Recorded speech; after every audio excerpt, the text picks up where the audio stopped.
지금부터 행정안전부와 한국행정연구원이 공동으로 주최하는 2024년 제6차 정부혁신 미래전략 포럼을 시작하겠습니다.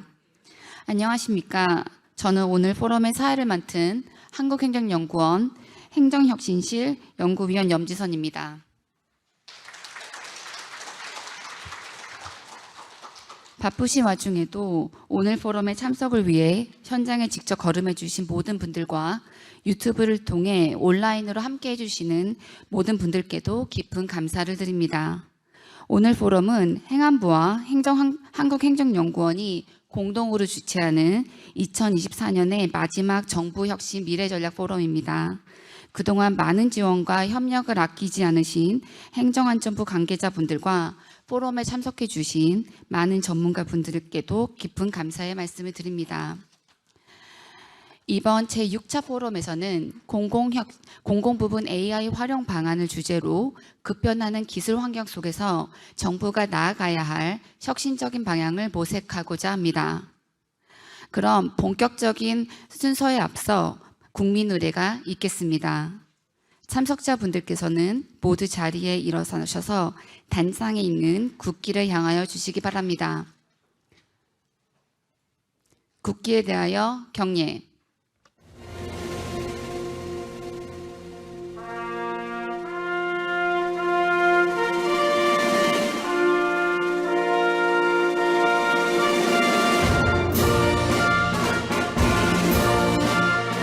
나는 자랑스러운 태극기 앞에 자유롭고 정의로운 대한민국의 무궁한 영광을 위하여 충성을 다할 것을 굳게 다짐합니다.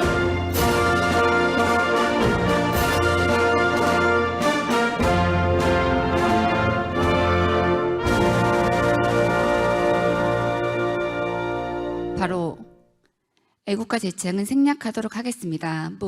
모두 자리에 앉아주시기 바랍니다. 본격적인 시작에 앞서 오늘 포럼을 위해 참석해 주신 네 외빈 분들을 소개해 드리겠습니다. 먼저 한국행정연구원 권혁주 원장님께서 참석해 주셨습니다. 다음으로 행정안전부 황명석 정부혁신국장님께서 자리해 주셨습니다. 이어서 한국지능정보사회진흥원 장경미 부원장께서도 참석해 주셨습니다. 이제 오늘 발제에 참여해 주실 발표자분들을 소개해 드리겠습니다. 첫 번째 발제를 맡아 주실 한국행정연구원 조세현 선임연구위원님 자리해 주셨습니다. 두 번째 발제를 맡아주실 한국지능정보사회진흥원의 정부만 디지털 플랫폼 본부장님도 함께해 주셨습니다. 다음으로 오늘 종합토론 세션의 좌장을 맡아주실 상명대학교 김영미 교수님을 소개해 드립니다. 또한 오늘 발표된 내용에 대해 심도 깊은 논의를 이어갈 종합토론을 위해 박수아 오케스트로 원장님 참석해 주셨습니다. 김준영 순천대학교 교수님 참석해 주셨습니다. 김숙경 카이스트 교수님 참석해 주셨습니다. 김기병 경기도청 국장님 참석해 주셨습니다. 공득조 광주과학기술원 센터장님 참석해 주셨습니다. 바쁘신 와중에도 오늘 포럼에 관심을 갖고 참석해 주신 모든 분들께 진심으로 감사드리며 시간 관계상 일일이 소개드리지 못한 점 너른 양해 부탁드립니다. 오늘의 논의가 공공부문 혁신에 실질적인 기여를 하는 소중한 시간이 되길 바랍니다. 이어서 한국행정연구원 권혁주 연장님께서 개회사를 해주시겠습니다. 큰 박수로 맞이해 주십시오.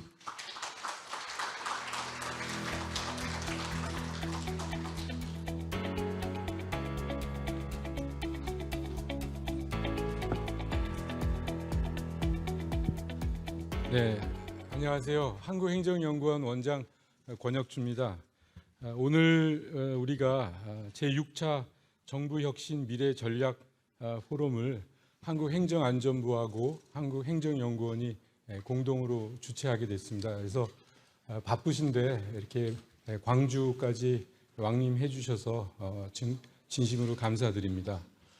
저는 오늘 회의가 시작되기 전에 한 2시간 정도를 아래층에서 정부혁신 박람회를 여러 군데를 찾아봤습니다. 정말 우리 정부의 각 기관들이 AI를 도입해서 공공 분야에 혁신을 하고 효율성을 높이기 위해서 굉장히 노력을 많이 한다 하는 그런 느낌을 받았습니다.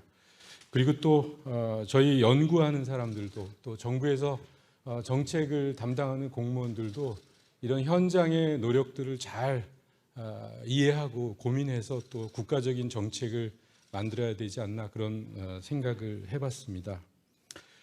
그리고 또 이미 정부에서는 대통령 직속 국가인공지능위원회라는 그런 기관을 만들어서 앞으로 어떻게 하면 대한민국이 AI를 선도해 나가면서 정부 혁신을 할까 이런 고민을 하고 있습니다.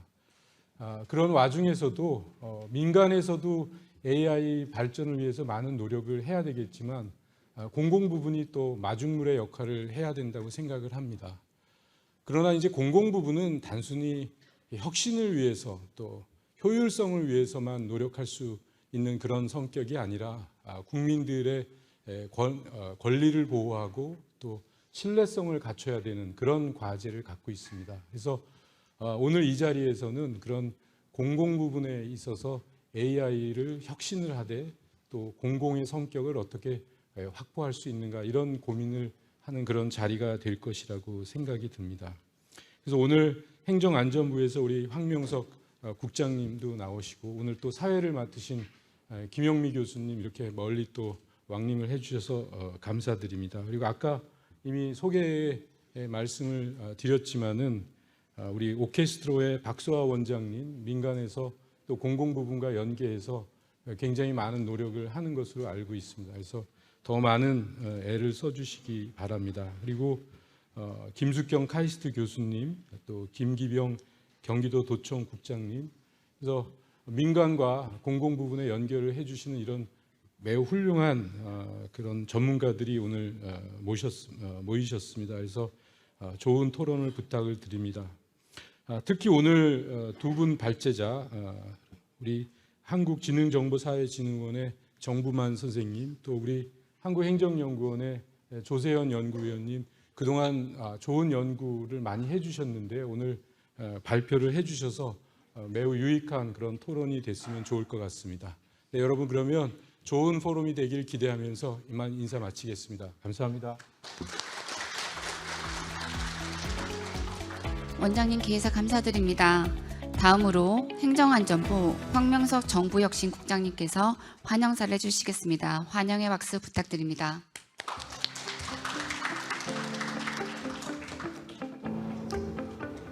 잠시 치웠다가 예, 정부혁신국장 황명석입니다. 지금 저희들 미래전략포럼이 시작한 지 올해 이제 6회째가 됩니다.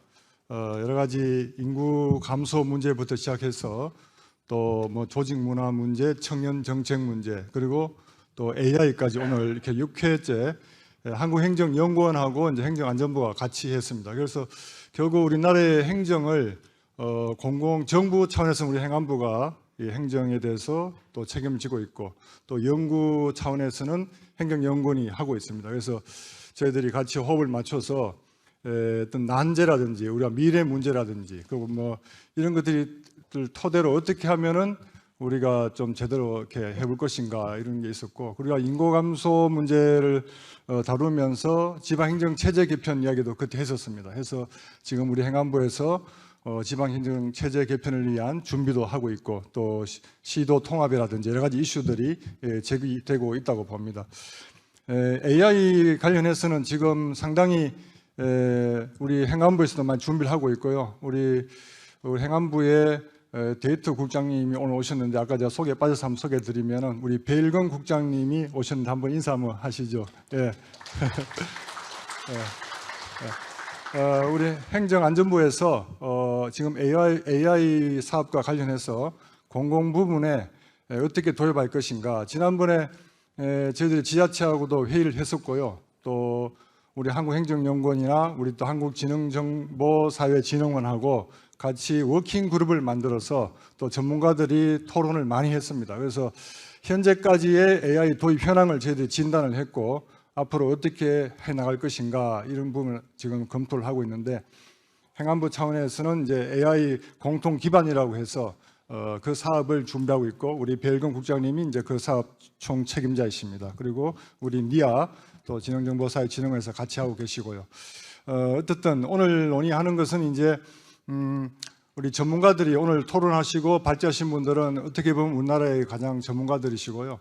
또 지금 뭐 트럼프가 되고 또 여러 가지 변화가 있지만은 뭔가 이 AI와 관련해서 전 세계적으로 상당한 준비가 되고 있습니다. 저도 최근에 OECD 회의를 갔었는데 거기에서도 뭐 프랑스라든지 그 EU에서도 EU 차원에서도 미국과 다르게 또 이렇게 준비를 하고 있는 걸 제가 느꼈고 우리 한국도 이런 AI 주권이라는 그런 차원에서도 상당히 이제 준비를 해야 되고 특히 공공 부분이 그런 부분을 좀 선도할 필요가 있다고 생각합니다. 그래서 저희들이 그러한 계획을 지금 세우고 있고 또 그런 오늘 또 논의되고 토론되는 그런 내용들 현장 의견들 잘 반영해서 또 저희들이 계획을 세우고 또 그렇게 하겠습니다. 오늘 그 좋은 시간 되시고요. 또 유튜브로도 많이 듣고 계신데 오늘 전문가분들 말씀하시는 거 잘 경청해서 저희들 참고하고 그렇게 하겠습니다. 예, 감사합니다. 국장님 환영사 감사드립니다. 마지막으로 한국지능정보사회진흥원 장경미 부원장님께서 축사를 해주시겠습니다. 큰 박수로 맞이해 주십시오.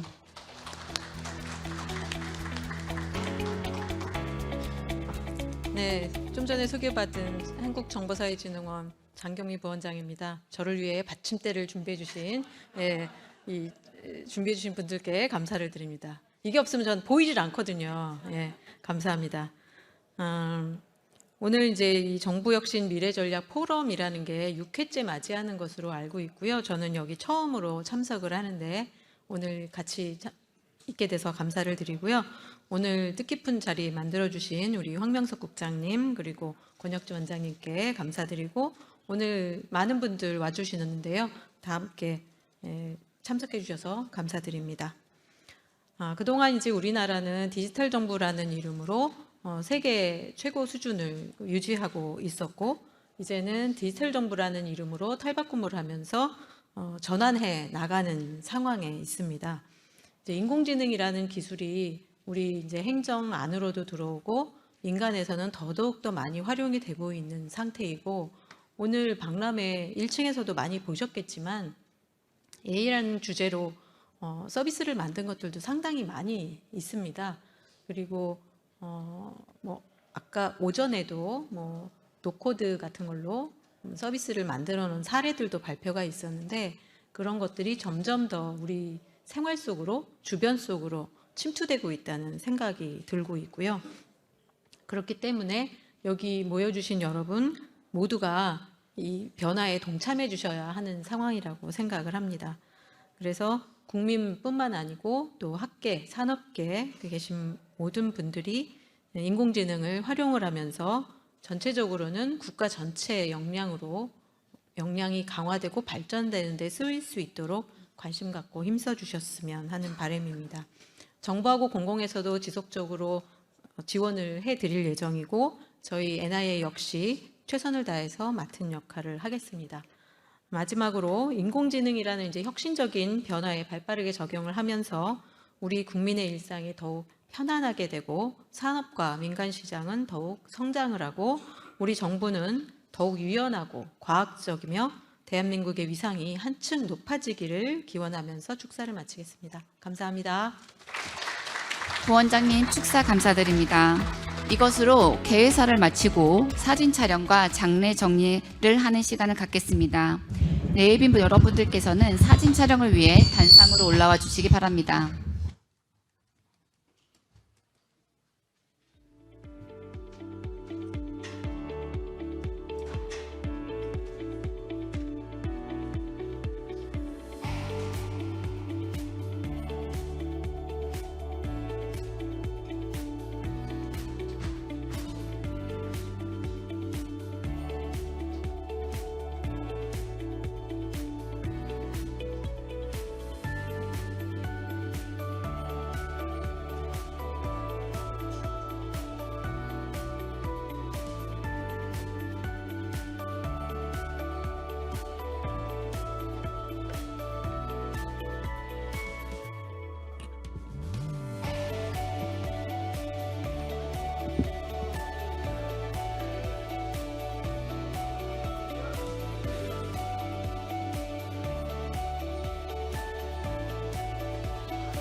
이제 본격적인 발제 세션을 시작하도록 하겠습니다. 오늘 포럼에서 2개의 심도 있는 발표가 진행될 예정입니다.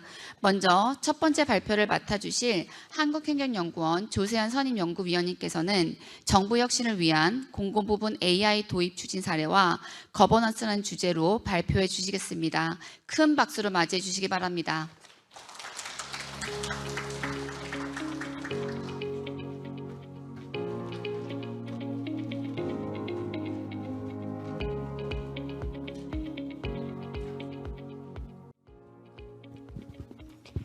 예, 안녕하십니까. 방금 소개받은 한국행정연구원의 조세현입니다.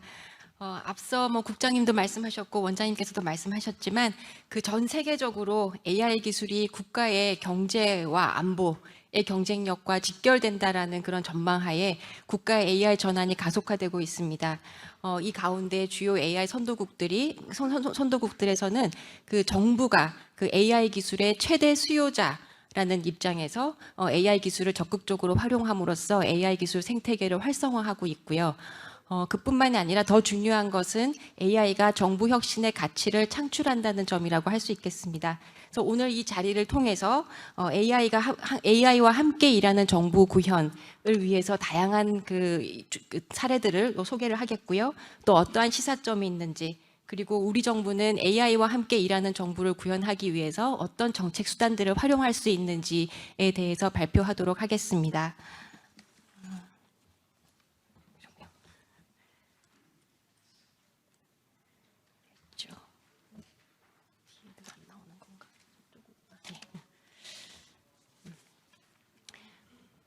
예, 오늘 발표는 그 국가 AI 전환과 공공부문의 AI 활용, 그리고 공공부문 AI 활용에 대한 공무원 인식, 그리고 공공부문 AI 활용 촉진을 위한 4대 혁신 영역과 그다음에 해외의 추진 사례들, 그리고 혁신과 안전을 위한 그 AI 거버넌스 체계에 관해서 순서로 말씀을 드리도록 하겠습니다.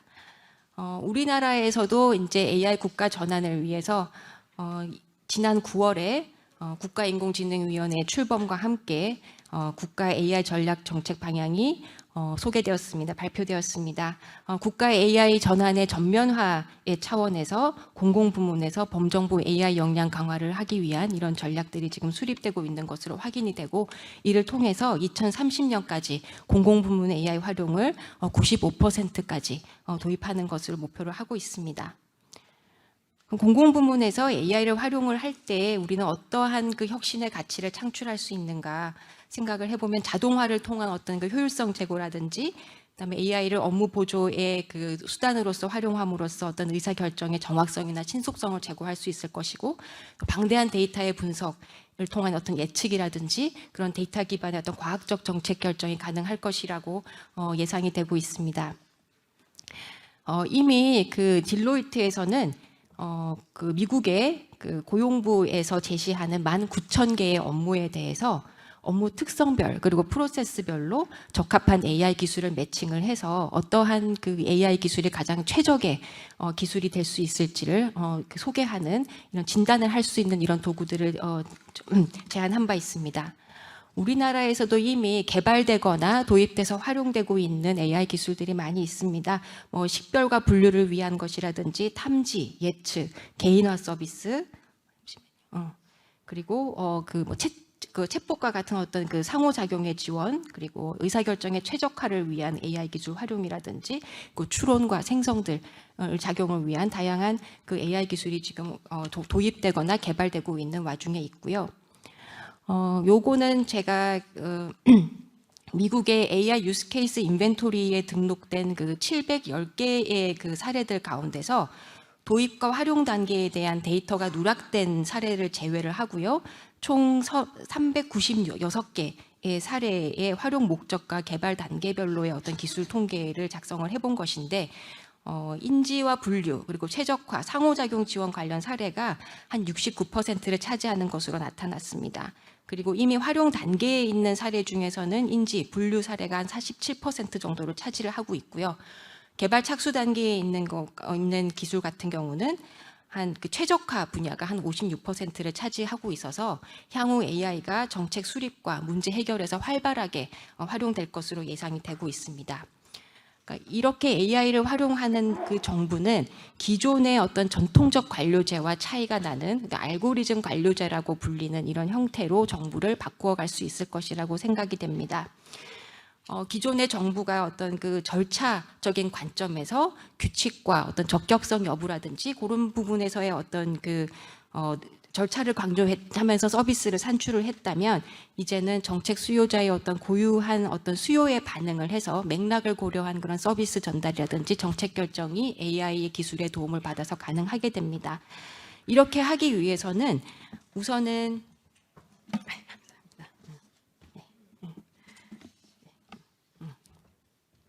조직이 어떤 탑다운이나 사일로 구조 안에서 움직일 수 없고요. AI 기술을 개발하고 도입하고 활용하는 그런 과정에서 수직과 수평적인 그런 협업이라든지 탑다운과 바텀업의 그런 혼합에 의한 그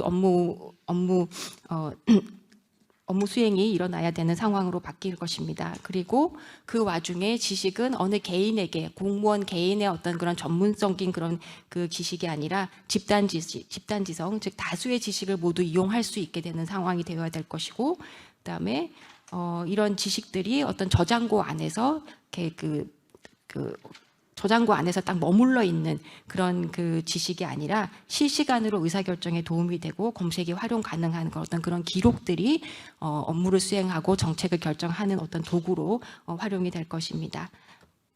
그 결과로서는 정부는 모두가 같은 목적지에 도달할 수 있는 어떤 맞춤형 접근의 어떤 그 결과의 평등 가치를 지향할 수 있게 됩니다. AI가 이렇게 정부의 모습을 변화시킬 수 있는데 그러면 우리나라 공무원들은 공공부문 AI 활용에 대해서 어떻게 인식을 하고 있는지에 대해서 알아볼 필요가 있겠습니다. 요거는 작년에 제가 수행했던 연구 결과인데요. 공무원들의 AI 활용에 대한 그 기대감은 꽤 중간에 보다 훨씬 이렇게 상향하는 그런 수준들을 보이고 있고요. 현재 아마 지금 다시 조사를 한다면 이거보다 더 큰 기대감을 보여주지 않을까라고 생각이 듭니다.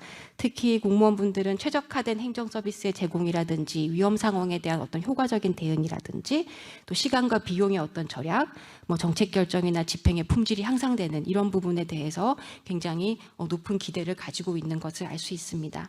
특히나 지자체에서는 어떤 그 문제 해결을 위한 그런 시도에 대해서도 기대를 하고 있는 것으로 알 수 있고요. 그다음에 반면에 또 AI는 또 위험성도 가지고 있습니다. 그 위험성에 대해서 공무원들은 개인정보나 민감정보의 유출 우려라든지 그다음에 AI 오작동이나 데이터 오류로 인한 어떤 안전성에 대한 문제, 그리고 책임 소재 판명의 어려움, 또 알고리즘 복잡성에 의한 정책 투명성이나 공정성 저해 등에 대한 우려를 가지고 있는 것으로 나타났습니다. 결국에는 이제 그 인공지능에 의한 그 행정 행위가 효율성이라든지 정확성이라든지 신속성을 제고할 수 있지만 그 장점을 활용하기 위해서는 공무원분들이 잘 활용하기 위해서는 이런 부분들의 어떤 위험성에 대한 그 해소를 위한 어떤 법 제도적인 그런 뒷받침이라든지 교육 같은 것들이 필요하다고 할 수 있겠습니다. 그럼 AI 기술을 잘 활용하기 위한 어떤 그런 활성화 요인, 이런 제반 여건들이 그러면 잘 갖추어져 있는가에 대한 인식을 봤을 때, 기관장의 어떤 기술 활용 기반 혁신 활동 장려, 이런 그 리더십 차원에서의 어떤 그런 지원이나 구성원의 관심도는 보통 이상이지만, 그 자동화를 위한 어떤 전문성이라든지 교육 훈련이라든지 데이터라든지 또 그 학습 차원에서 어떤 조직 문화, 성과 관리의 를 통한 AI 기술 활용 촉진에 대해서는 다소 좀 낮게 인식을 하고 있는 것으로 나타났습니다. 요거는 이제 그러면은 공공부문 AI 활용 촉진을 위해서는 어떠한 영역에서 그러면은 혁신이 이루어져야 될까에 대한 그 4가지 부문인데요. 아까 국장님께서 잠깐 말씀하셨던 그 행정안전부와 저희 행정연구원이 이제 그 공공부문의 AI 도입 활성화를 위한 어떤 워킹 그룹을 운영을 해서 다양한 그 전문가분들을 모시고 저희가 그 전략들을 발굴하는 그 과정을 거쳤었는데 그 내용들을 좀 종합을 해봤을 때 이런 영역들에서 좀 그 혁신이 될 필요가 있다라는 의견들의 종합 결과라고 보시면 되겠습니다. 그래서 결국 혁신과 안전을 도모하는 공공부문 AI 활용 촉진을 위해서는 공무원의 AI 역량 강화가 필요하다는 점, 그리고 사례 축적을 통해서 작은 사례부터 점점점 디벨롭해 나가서 확산을 하는 어떤 그런 과정들, 그것을 통해서 AI 혁신 수요를 창출할 필요가 있다라는 것이고요. 그다음에 결국 이 AI 기술의 어떤 그 민간 기술의 그 발전 속도라든지 전문성을 고려를 했을 때 결국 민간 협업이 될 수밖에 없는 상황이고, 그런 고부테크 생태계를 조성을 하면서 혁신 사례를 좀 창출해 나갈 필요가 있겠다라는 부분이고요. 결국에 이제 공공부문이 민간 AI 기술의 어떤 실험을 위한 테스트베드로서의 역할, 그리고 그것을 뒷받침할 수 있는 애자일 조직과 예산, 그리고 규제 샌드박스 같은 것들이 활용될 필요가 있겠습니다. 그리고 위험 관리 체계가 구축이 돼서 이것을 통한 어떤 AI 활용의 어떤 책임성이 제고될 필요가 있겠다라는 것입니다. 그리고 이러한 4개 부문의 혁신이 이루어지기 위해서는 위험 관리 거버넌스 체계, 그리고 데이터의 어떤 고품질화, 그리고 그 위험 관리나 어떤 AI 활용 촉진을 위한 법제도 개선이 뒷받침되어야 할 것 같습니다. 공공부문의 AI 도입 추진의 해외 사례에 대해서 짧게 말씀드리겠습니다. 주로 여기 발표문에서는 영국과 그 싱가포르가 미국의 사례를 위주로 말씀을 드리겠는데요. 영국에서는 이제 AI 섹터디를 섹터디를 만들면서 그 내부 계획 안에 이제 공공부문의 AI 관련 전략 계획이라든지 포함이 되어 있고요. 그다음에 2019년에는 이제 공공부문 AI 활용 지침도 발간이 되었고, 21년에 국가 AI 전략이 발표된 바가 있습니다. 그리고 생성형 AI를 공공부문에서 잘 활용하기 위해서 어떠한 그 유의사항들이 있는지에 관한 지침들이 마련이 된 바가 있습니다. 미국 같은 경우는 매우 선도적으로 지금 그 AI 기술이 정부 부문에, 공공부문에 도입이 되고 있는 그런 상황이고, 특히나 행정명령 14110 안에 책임 있는 AI 사용을 위한 영반정부 차원의 어떤 정책과 원칙들이 제시되고 있습니다. 그리고 그 행정명령의 이행을 위해서 OMB에서는 AI 거버넌스, 그리고 책임 있는 AI 혁신 추진, 리스크 관리를 주요 내용으로 하고 있는 이 지침이 최근에 발간된 바가 있습니다. 결국에 이제 보시면 미국에서의 어떤 그 AI 도입 추진 같은 경우는 의회에서의 어떤 법령 제정과 대통령의 행정명령 발표, 그 이후에 어떤 전략 계획들이 발표가 되고, 그 전략 계획들에 따라서 개별 부처들이 AI 도입의 어떤 그 로드맵을 지금 다 작성해서 발표를 하고 있는 그런 상황입니다. 대표적으로 국토안보부 소속의 어떤 사이버 안보청의 로드맵 내용을 지금 소개를 해드렸고요. 그다음에 싱가포르 같은 경우는 2019년에 이미 이제 AI 전략이 발표가 됐지만, 생성형 AI가 출현함으로써 이제 AI 전략 2.0에 발표되었습니다. 거기서 그 기존의 여러 사례들처럼 정부는 산업과 그 연구계와 함께 중요한 그 AI 기술 발전과 산업 생태계 활성화를 위한 주요 드라이버로서의 역할을 하고 있고요. 공공부문에서의 내용을 좀 특별하게 들여다보면 정책 도메인별 AI 활용, 그리고 범정부 공통 기능에 대한 AI 활용, 이렇게 투트랙 전략으로 지금 진행이 되고 있습니다. 그리고 활용도 높은 유스케이스에 대해서 예산을 지원을 하고 데이터 공유를 촉진을 하고 있고, 그다음에 직급별로 차별적인 AI 역량 교육을 통해서 공무원 역량을 제고하고 있는 그런 노력들을 이 전략에 담고 있습니다. 아까 말씀드렸던 4가지 그 혁신의 영역 중에서 공무원 역량 강화를 통한 혁신 促진을 위해 해외에서는 어떠한 노력들을 하고 있는지 말씀을 드리도록 하겠습니다. 미국 같은 경우에 내셔널 AI 탤런트 서치라고 해서 이렇게 AI 인재가 굉장히 귀하다 보니까 우리나라에서도 공공부문에 이제 그 역량 있는 전문가들을 영입하기 어려운 것처럼 미국도 똑같은 그런 어려움들을 겪고 있는 것 같습니다.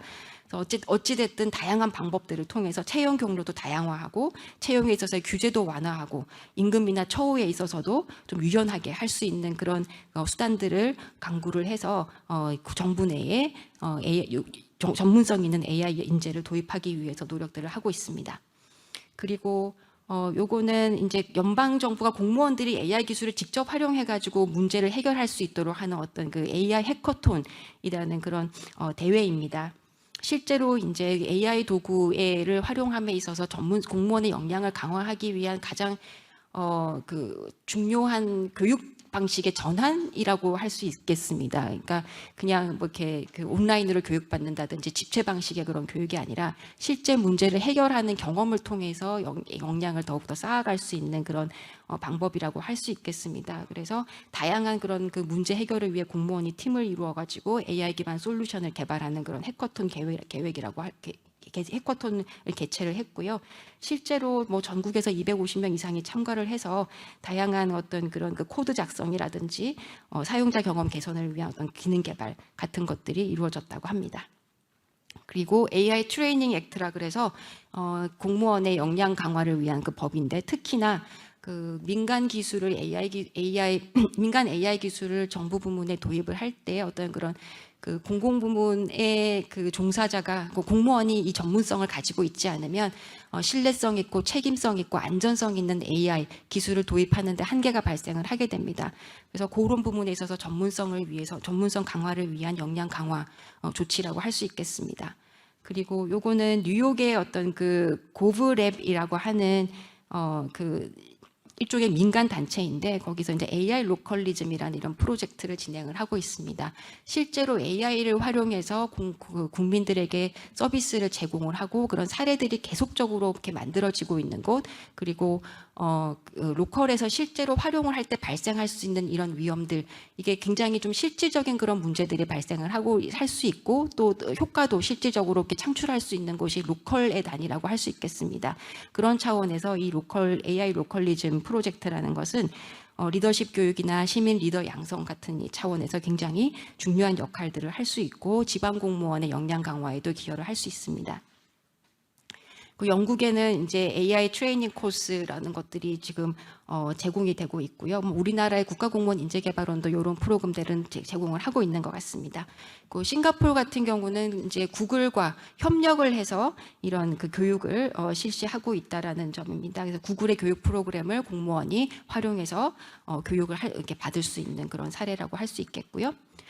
다음은 이제 사례 축적과 분석을 통한 AI 혁신 수요 창출이 필요하다라는 점을 말씀드렸는데 이 부분은 이제 그 미국의 그 AI 유스 케이스 인벤토리 사례를 들 수 있을 것 같습니다.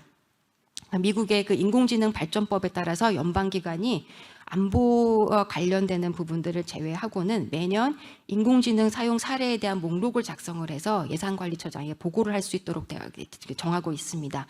도입하고 계획하고 있는 것뿐만이 아니라 사용 중단되고 폐기된 사례까지 다 포함을 할 수 있도록 하고 있고요.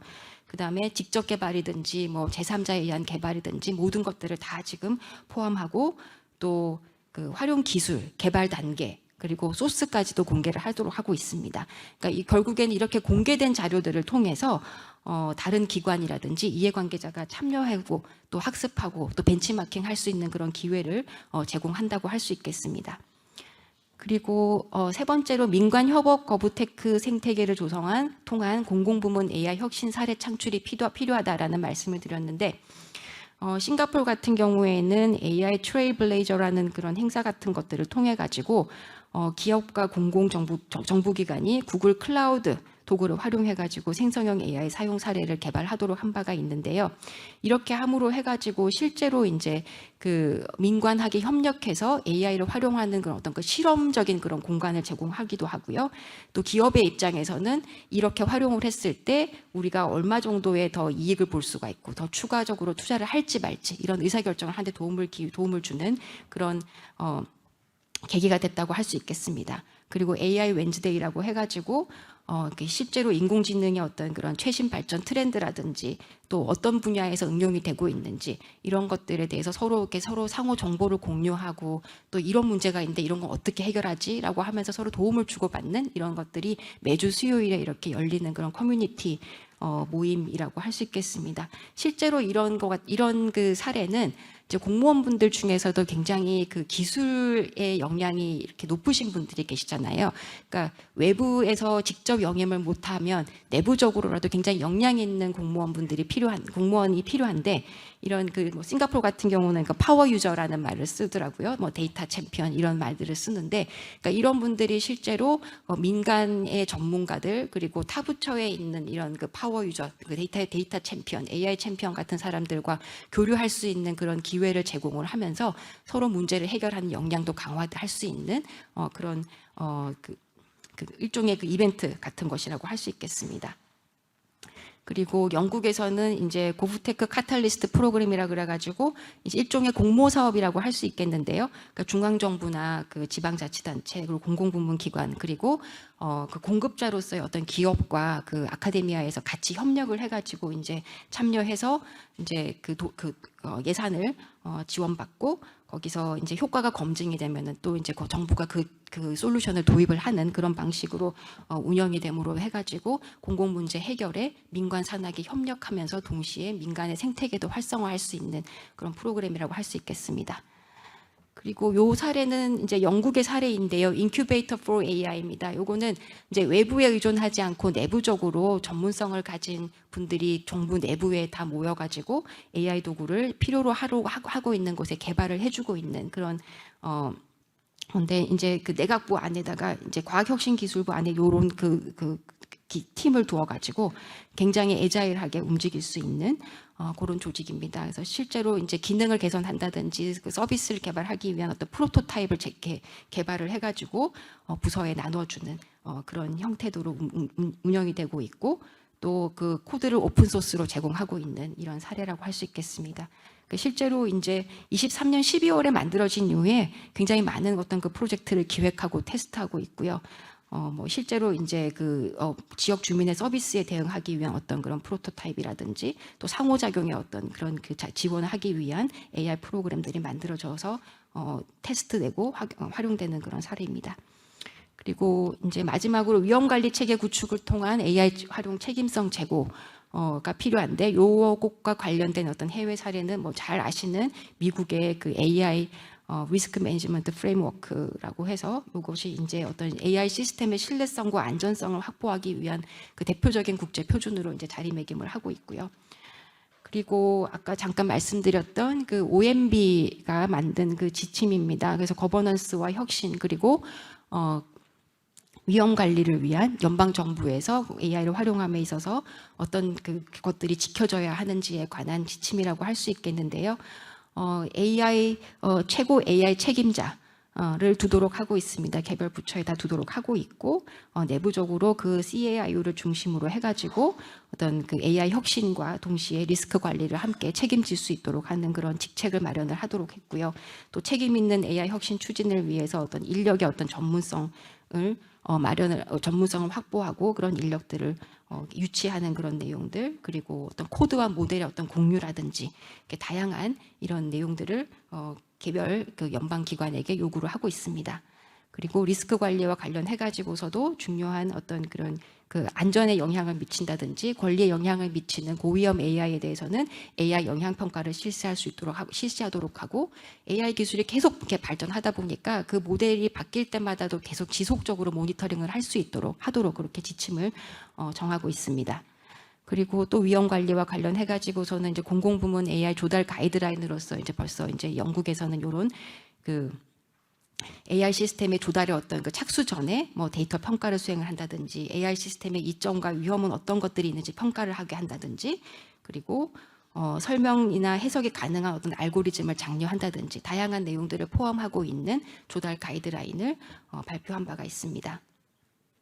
그래서 이렇게 시사점을 보시면 이렇게 공공부문에 특화된 전략을 수립을 하고 있지는 않지만 국가 AI 전략 안에서 공공부문의 그 AI 활용 전략들이 포함이 되어 있고, 뭐 캐나다 같은 경우는 곧 이제 발표 예정이라고 하고 있고, 영국 같은 경우도 지금 이렇게 마련을 하고 있는 중으로는 보고는 되고 있습니다. 그리고 공공부문 AI 활용 사례에 대한 어떤 그 보고라든지 관리라든지 조달 절차를 개선하게 한다든지 전문 인력 확보 등등 다양한 그 부분에 대해서 법과 제도 그리고 신뢰성 확보를 위한 지침 마련 같은 것들이 이루어지고 있고요.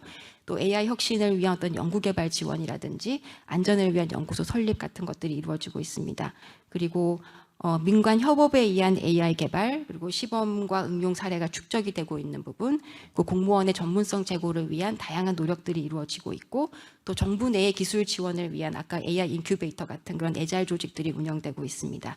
그리고 최고 AI 책임관과 그 다음에 그 외에도 이제 정부 내부에서뿐만이 아니라 민관 산학 전반에서 이제 그 개발과 실증을 위한 어떤 그 테스트 베드로서의 공공부문, 그리고 혁신과 안전의 균형을 위한 어떤 그런 거버넌스 체계가 만들어지고 있다고 볼 수 있겠습니다. 그래서 우리나라는 어떻게 해야 될까? 라고 이제 많은 고민을 해서 이제 우리나라에서의 혁신과 안전을 도모하는 AI 거버넌스 체계는 어떤 모습일까라고 생각을 하고 좀 그림을 그려봤습니다.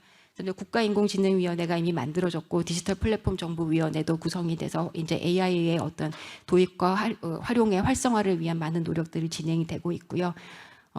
요 거버넌스 체계는 그 저희 연구팀이 이제 기존에 나와 있는 그 법령에서의 어떤 개별 그 기관들의 역할, 그리고 지금 발의되어 있는 그 AI 기본법에 나와 있는 그런 그 역할, 그 개별 그 영역들의 그런 역할들을 좀 종합을 하고요.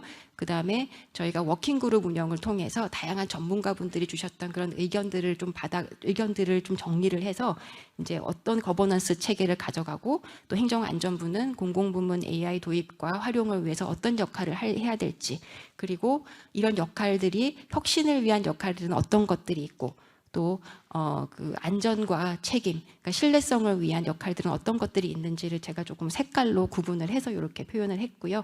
그리고 이제 거버넌스 체계는 이제 기존의 거버넌스라고 얘기를 할 때는 이제 정부 내부에서의 어떤 그 거버넌스 체계를 많이 얘기를 하지만, 결국 AI는 계속 말씀드렸지만 그 민관 협업이 굉장히 중요한 문제이기 때문에 그 산업계에서의 그런 산업과 그 와 정부가 어떤 역할들, 기능들을 가져갈 필요가 있는지, 그리고 국민과의 그 관계에 있어서는 또 어떤 부분들이 그 국민의 권익 보장이라든지 그런 부분, 어떤 부분들이 더 고려가 되어야 되는지를 좀 전반적으로 이렇게 그 스케치를 한 내용입니다. 이 내용 중에서 이제 좀 몇 개만 좀 포커스를 해서 말씀을 드리겠습니다. 국가인공지능위원회와 이제 디지털 플랫폼 정보위원회가 공공부문의 AI 도입과 활용을 활성화하기 위한 다양한 노력들을 하게 되겠지만, 이제 공공부문에 좀 특화된 그 기능을 할 수 있는 그런 AI 정보위원회가 행정안전부 안에 하나 설치될 필요가 있지 않을까라는 생각이 들어서 제안을 해보았습니다. 지금 국가인공지능위원회의 그 산하의 분과로서 이제 산업공공분과가 만들어져 있지만, 이제 그 산업공공분과라는 것은 이제 민관 협업을 활성화하기 위해서는 굉장히 좋은 장점이 있지만, 또 공공부문이 특히 AI 활용에 가져야 할 그 뭐랄까요, 그 책임성이라든지 합법성이라든지 그런 다양한 그런 그 가치들을 견지하기 위해서는 공공부문 그 인공지능 활용 지원과 모니터링의 어떤 총괄 거버넌스 체계가 필요하지 않을까 해서 조금 AI 정보위원회 구성이라는 내용을 좀 제안을 해보았고요. 그다음에 행정안전부의 공공부문 AI 전환 관련 기능 같은 것들이 좀 강화될 필요가 있겠다. 그러니까 인공지능 기반 정부 혁신의 어떤 그 선도와 지원이 필요한데요. 그러니까 데이터와 모델의 관리 같은 것들이 필요하다고 하겠습니다. 그래서 AI 프렌들리 데이터를 지속적으로 생성하고 정비를 한다든지, 또 고품질, 결국에는 AI의 성능의 그 품질은 데이터의 품질에서 나오는 것이기 때문에 고품질 데이터의 관리, 그리고 데이터 활용도를 제고하는 것, 그리고 이런 고품질 데이터가 어디에 있는지를 아는 것이 굉장히 중요합니다. 공무원의 입장에서는 어느 데이터가 어디에 있는지를 아는 것으로부터 그 AI가 활용할 데이터가 어떤 것이 있는지, 그리고 어떤 서비스를 기획하고 정책을 기획할 수 있는지에 대한 어떤 그 상상력이 시작되는 곳이라고 할까요? 그렇기 때문에 이 그 메타데이터의 어떤 관리 체계를 고도화하는 것이 굉장히 중요하고, 또 고품질 데이터의 어떤 그 카탈로그라든지 라이브러리 같은 것을 운영하는 것들이 필요하고, 또 그 AI의 그 고품질 데이터를, AI 활용을 위한 고품질 데이터를 생성을 하는 것이 기존에는 굉장히 양적으로 데이터를 계속 개방을 해왔다면, 지금은 좋은 데이터를 개방하는 것이 굉장히 중요하고, 좋은 데이터를 개방하는 것은 또 돈이 들고 노력이 필요한 것이기 때문에, 그런 그 챔피언 데이터라고 해서 그 데이터를 잘 관리하는 데에 대해서는 좀 이렇게 상도 주고 하는 그런 인센티브 체계를 좀 강화해 나갈 그럴 필요가 있다고 하겠습니다. 그리고 이제 미국의 사례에서도 보셨던 것처럼 정부의 예산을 들여서 개발한 어떤 AI 모델, 코드는 공개를 할 수 있도록 그런 것들을 좀 행정안전부가 다 해야 되지 않을까라는 생각이 들고요. 그다음에 역량의 측면에서는 이제 뭐 교육이라든지 또 윤리교육 같은 것들, 그리고 이제 행안부가 지금 이렇게 하시게 될 범정부 AI 공통 기반 지원들, 그리고 사례가 굉장히 중요하다라는 말씀들 많이 하셨습니다. 그러니까 MVP 방식이라고 하죠. 미니멀 밸류 프로덕트라고 해가지고 뭔가를 이렇게 처음부터 완성된 그 솔루션을 개발하는 것은 AI 기술 자체의 어떤 불확실성이나 위험성 때문에 지양하는 것이 필요하고, 매우 작은 사례로부터 시범적으로 만들어가면서 테스트하고 점점 더 이렇게 안정화되게 해가는 그런 방식이 필요하다고 하겠습니다. 그래서 그런 사례들을 쭉 다 모아가지고 사례 뱅크를 하나 만들어서 또 다른 데서도 이런 방식으로 활용할 수 있겠구나라는 그 벤치마킹을 할 수 있도록 모으는 것이 중요하고요. 또한 아까 미국의 사례에서처럼 또 어떠한 AI 기술들이 도입이 돼서 어디에 활용되고 있는지에 대한 어떤 모니터링의 도구로서도 AI 활용 사례 뱅크는 활용될 수 있습니다. 그 외에도 이제 공공부문 인공지능 활용의 영향평가라든지 또 성과평가를 행정안전부가 총괄할 수 있을 것 같고요. 그 다음에 AI 조달 지침을 통해서 시스템의 모니터링이라든지 평가의 역할, 그리고 지방자치단체에서의 AI 활용 활성화가 굉장히 중요하다는 말씀, 그리고 그 플러스 지방자치단체에서도 그 역량 강화가 더 많이 요구된다라는 그런 그 상황에서는 중앙광역의 어떤 그런 그 AI 최고 책임관의 어떤 그 협의회 같은 것들이 좀 운영이 될 필요가 있겠고요.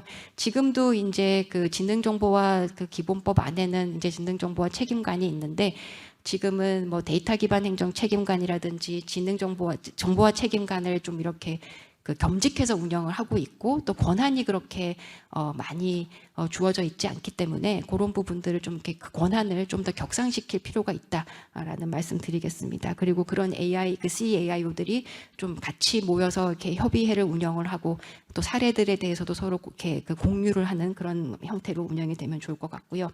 그다음에 공공 서비스에서 좀 그 AI를 활용을 활성화하기 위해서 지금 뭐 개인정보보호법이라든지 이런 제약들이 많습니다.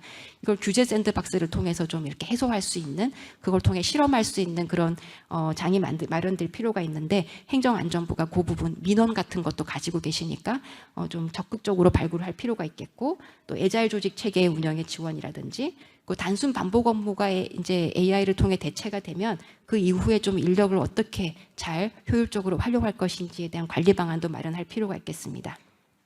그리고 방금은 이제 CAIO에 대한 어떤 배치와 운영에 관한 말씀을 드렸었고, 지방자치단체의 경우에는 좀 광역정부 중심의 지자체 AI 도입과 활용을 촉진할 필요가 있겠다라는 말씀을 드리고, 지자체 내에서의 어떤 그 지방공무원 AI 챔피언이라든지 우수 사례 공유와 확산이라든지, 또 지자체에서의 어떤 그 규제 자유 특구 같은 것들을 활용을 해서 AI 기반 공공 서비스 테스트 베드를 제공할 수 있는 그런 역할을 해야 될 것 같고, 무엇보다도 지방정부의 데이터 자치권 강화가 필요하다고 하겠습니다.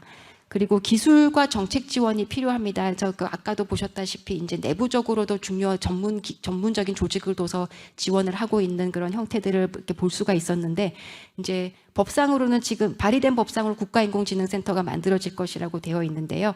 이제 이 인공지능센터를 통해서 이제 좀 범정부 AI 활용의 어떤 그 기술 지원, 정책 지원이 필요할 것이고, 또 우수 사례에 대해서 선별하고 관리하고, 뭐 컨설팅이라든지 또 행안부가 총괄하는 어떤 공공부문 AI 역량평가의 어떤 실질적인 그런 평가 업무를 수행하고, 지방인공지능지원센터라는 건 법에는 없습니다. 근데 제안을 하자면 이제 실제로 뭐 예를 들면 지역정보개발원이 이제 민관 산학의 어떤 그런 플랫폼 역할을 통해 가지고 지역 AI 생태계를 조성할 수 있고 하는 그런 역할들을 하면 좋을 것 같고, 이제 AI 안전연구소는 지금 만들어지겠다고 이제 되고 있죠. 그래서 이런 역할들을 통해서 기술 정책 지원이 필요한 이런 전반적인 그런 거버넌스 체계에 대해서 말씀을 드렸습니다.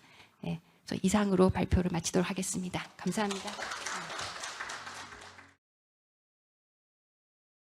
주세현 박사님 발표 감사드립니다. 두 번째 발표는 한국지능정보사회진흥원의 정부망 디지털 플랫폼 본부장님께서 인공지능 전환 시대의 정부혁신 과제와 추진 방향을 주제로 발표해 주시겠습니다. 큰 박수로 맞이해 주십시오. 네, 한국지능정보원의 디지털 플랫폼 정부본부를 맡고 있는 정무관입니다. 제가 발표드릴 주제가 인공지능 전환 시대의 정부혁신 과제와 추진 방향인데요.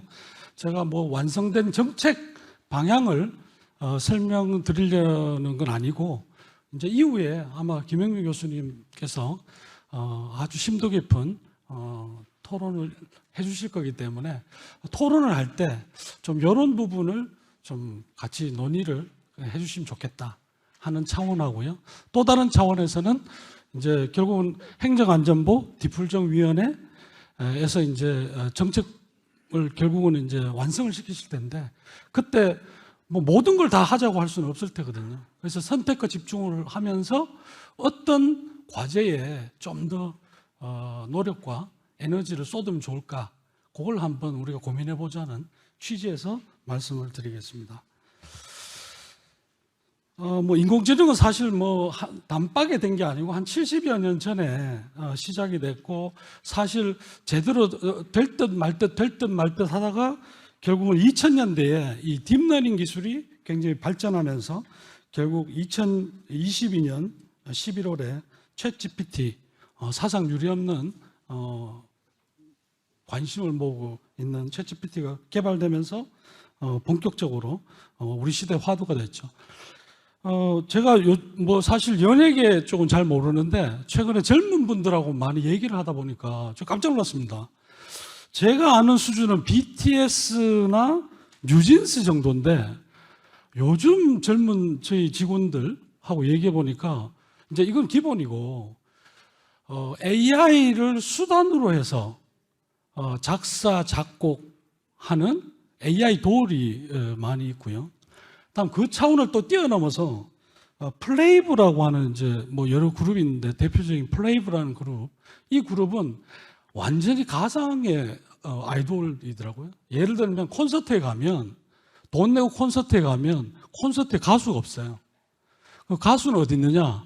아바타 촬영하듯이 스튜디오에 강남의 스튜디오에서 아시죠? 이렇게 몸에 이렇게 붙여가지고 그렇게 춤추고 노래하고 그리고 그 장면을 관객들은 뭐 예를 들어 잠실 같은 데서 이제 열광하면서 그 화면을 보고 열광하고 가수들은 그 조그만 화면을 보면서 관객들과 호흡하는 완전히 가상화된 상황까지 가더라. 그래서 제가 이 말씀을 드린 이유는 AI가 아마 이렇게 발전하지 않겠느냐. 처음에는 정부도 있고 공무원분들도 계시고 하다가 이제 그 다음에는 이제 AI를 툴로서 잘 활용하고 하다가 결국에는 정부가 어디 있는지 공무원 어디 있는지 그렇지만 국민들은 매우 편하게 서비스를 받을 수 있는 이제 그런 상황으로 발전하게 되지 않을까 하는 취지에서 제가 빗대어서 한번 말씀을 드렸고요. 그래서 지금 뭐 여러 가지 연구에서는 결국 범용 인공지능이라고 하죠.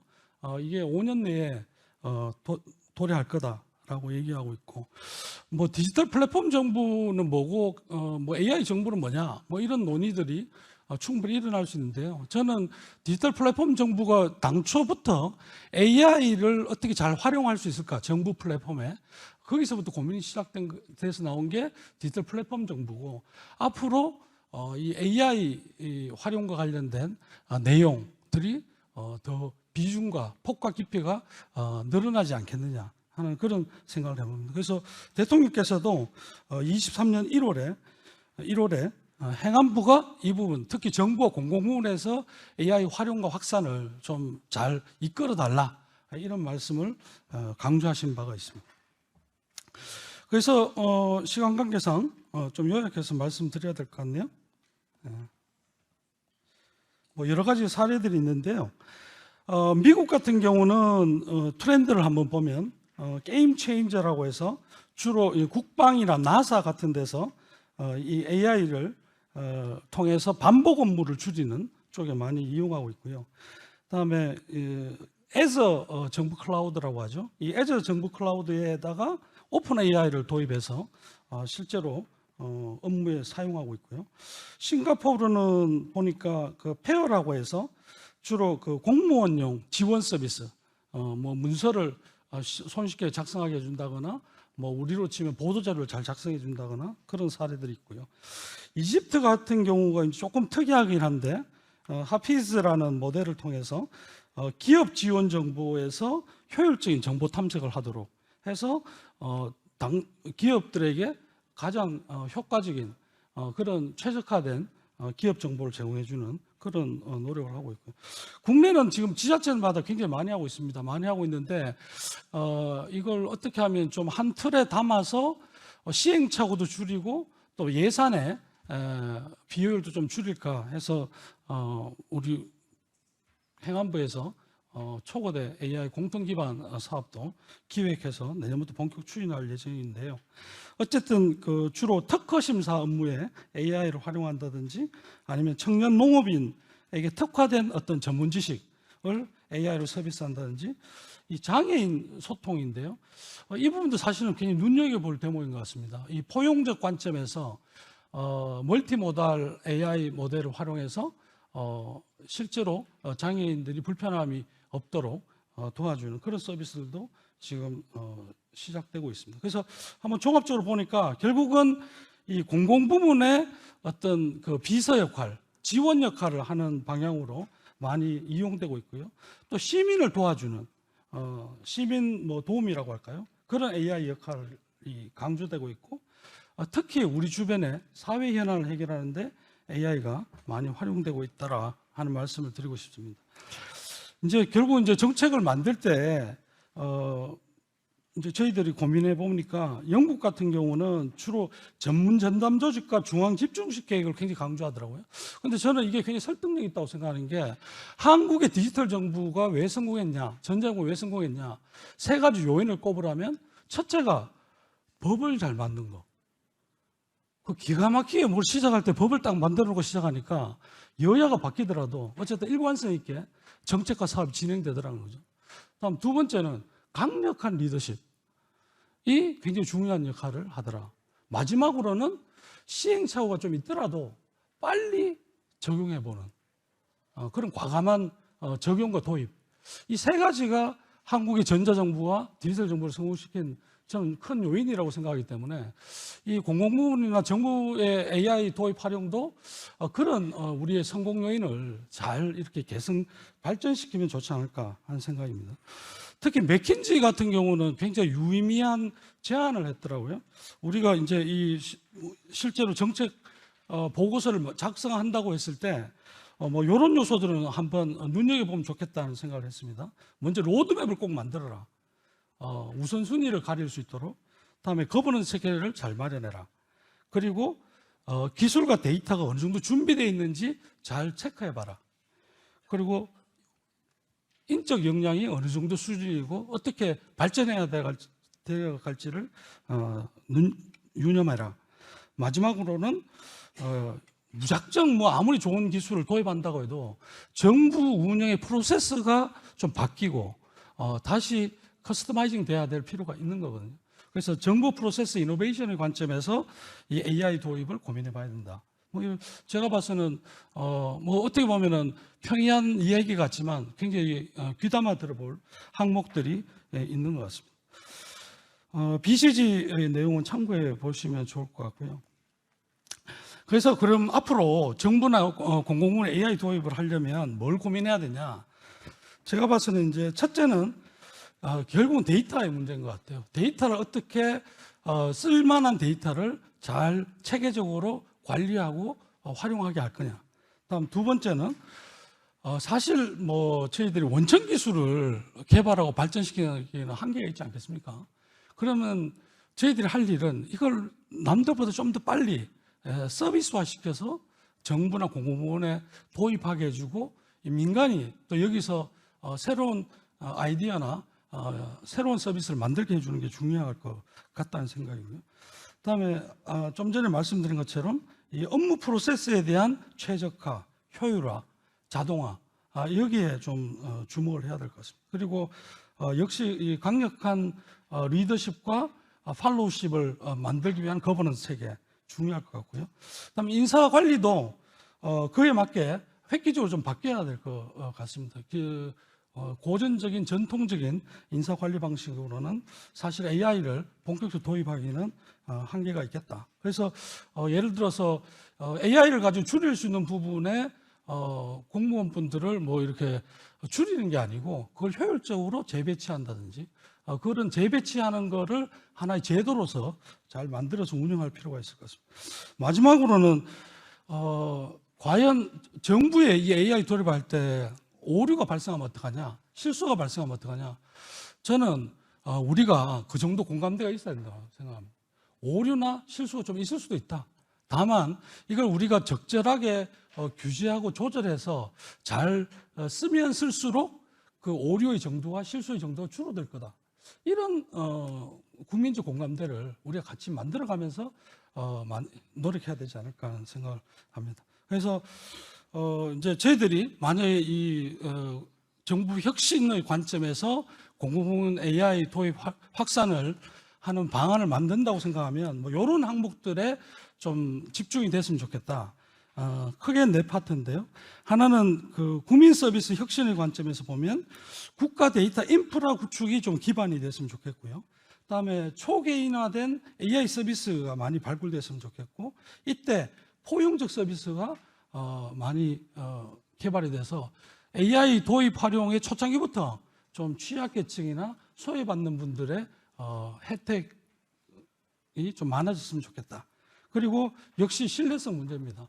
AI 서비스가 이왕이면 좀 덜 오류가 생기고 덜 문제가 되도록 개발되고 활용되면 좋겠다는 거고요. 그다음 일하는 방식 혁신인데요. 지금 사실 공무원분들이 바로 이걸 업무에 적용해야 되는데 언제 프롬프트를 고민하고 프롬프트를 1000개, 10,000개를 넣겠어요. 이거는 누군가가 따로 고민을 해서 공무원분들은 아주 심플한 프롬프트만으로 업무에 도움을 받을 수 있도록 그렇게 가칭 AI 워크 사이언스 혹은 AI 웍스 같은 기능들이 빨리 개발이 되면 좋을 것 같고요. 다음 조직 혁신의 관점에서는 결국 그 협업이 굉장히 중요한 것 같습니다. 그래서 사실은 디플정위원회 행정안전부를 중심에 놓고 행정연구원과 저희 원 같은 이런 기관들이 같이 협업해서 뭔가를 고민하는 것도 이 AI 시대의 하나의 특징이 아니냐 하는 생각을 해봅니다.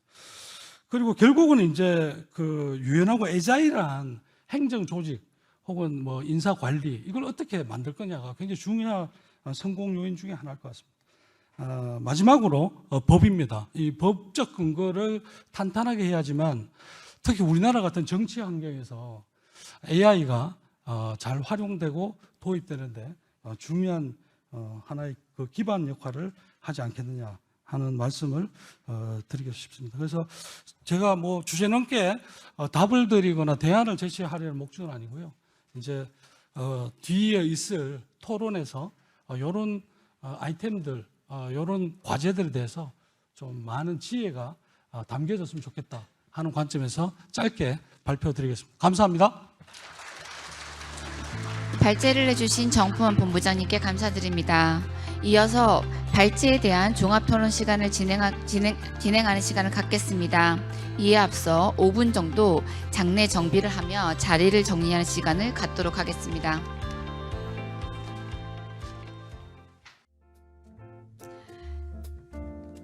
오늘 종합토론은 상명대학교 김영미 교수님께서 진행해 주시겠습니다. 그럼 김영미 교수님께 마이크를 넘기도록 하겠습니다. 큰 박수 부탁드립니다. 예, 안녕하십니까. 김영미입니다. 예, 두 분의 발제 잘 들었고요. 이어서 종합토론 시간을 갖도록 하겠습니다. 저희가 시간이 약간 지체된 관계로 처음에는 제가 토론 시간을 아주 많이 드리고 싶었는데 할 수 없이 좀 줄여야 될 것 같습니다. 그래서 지금 이제 5분의 토론이 준비되어 있고요.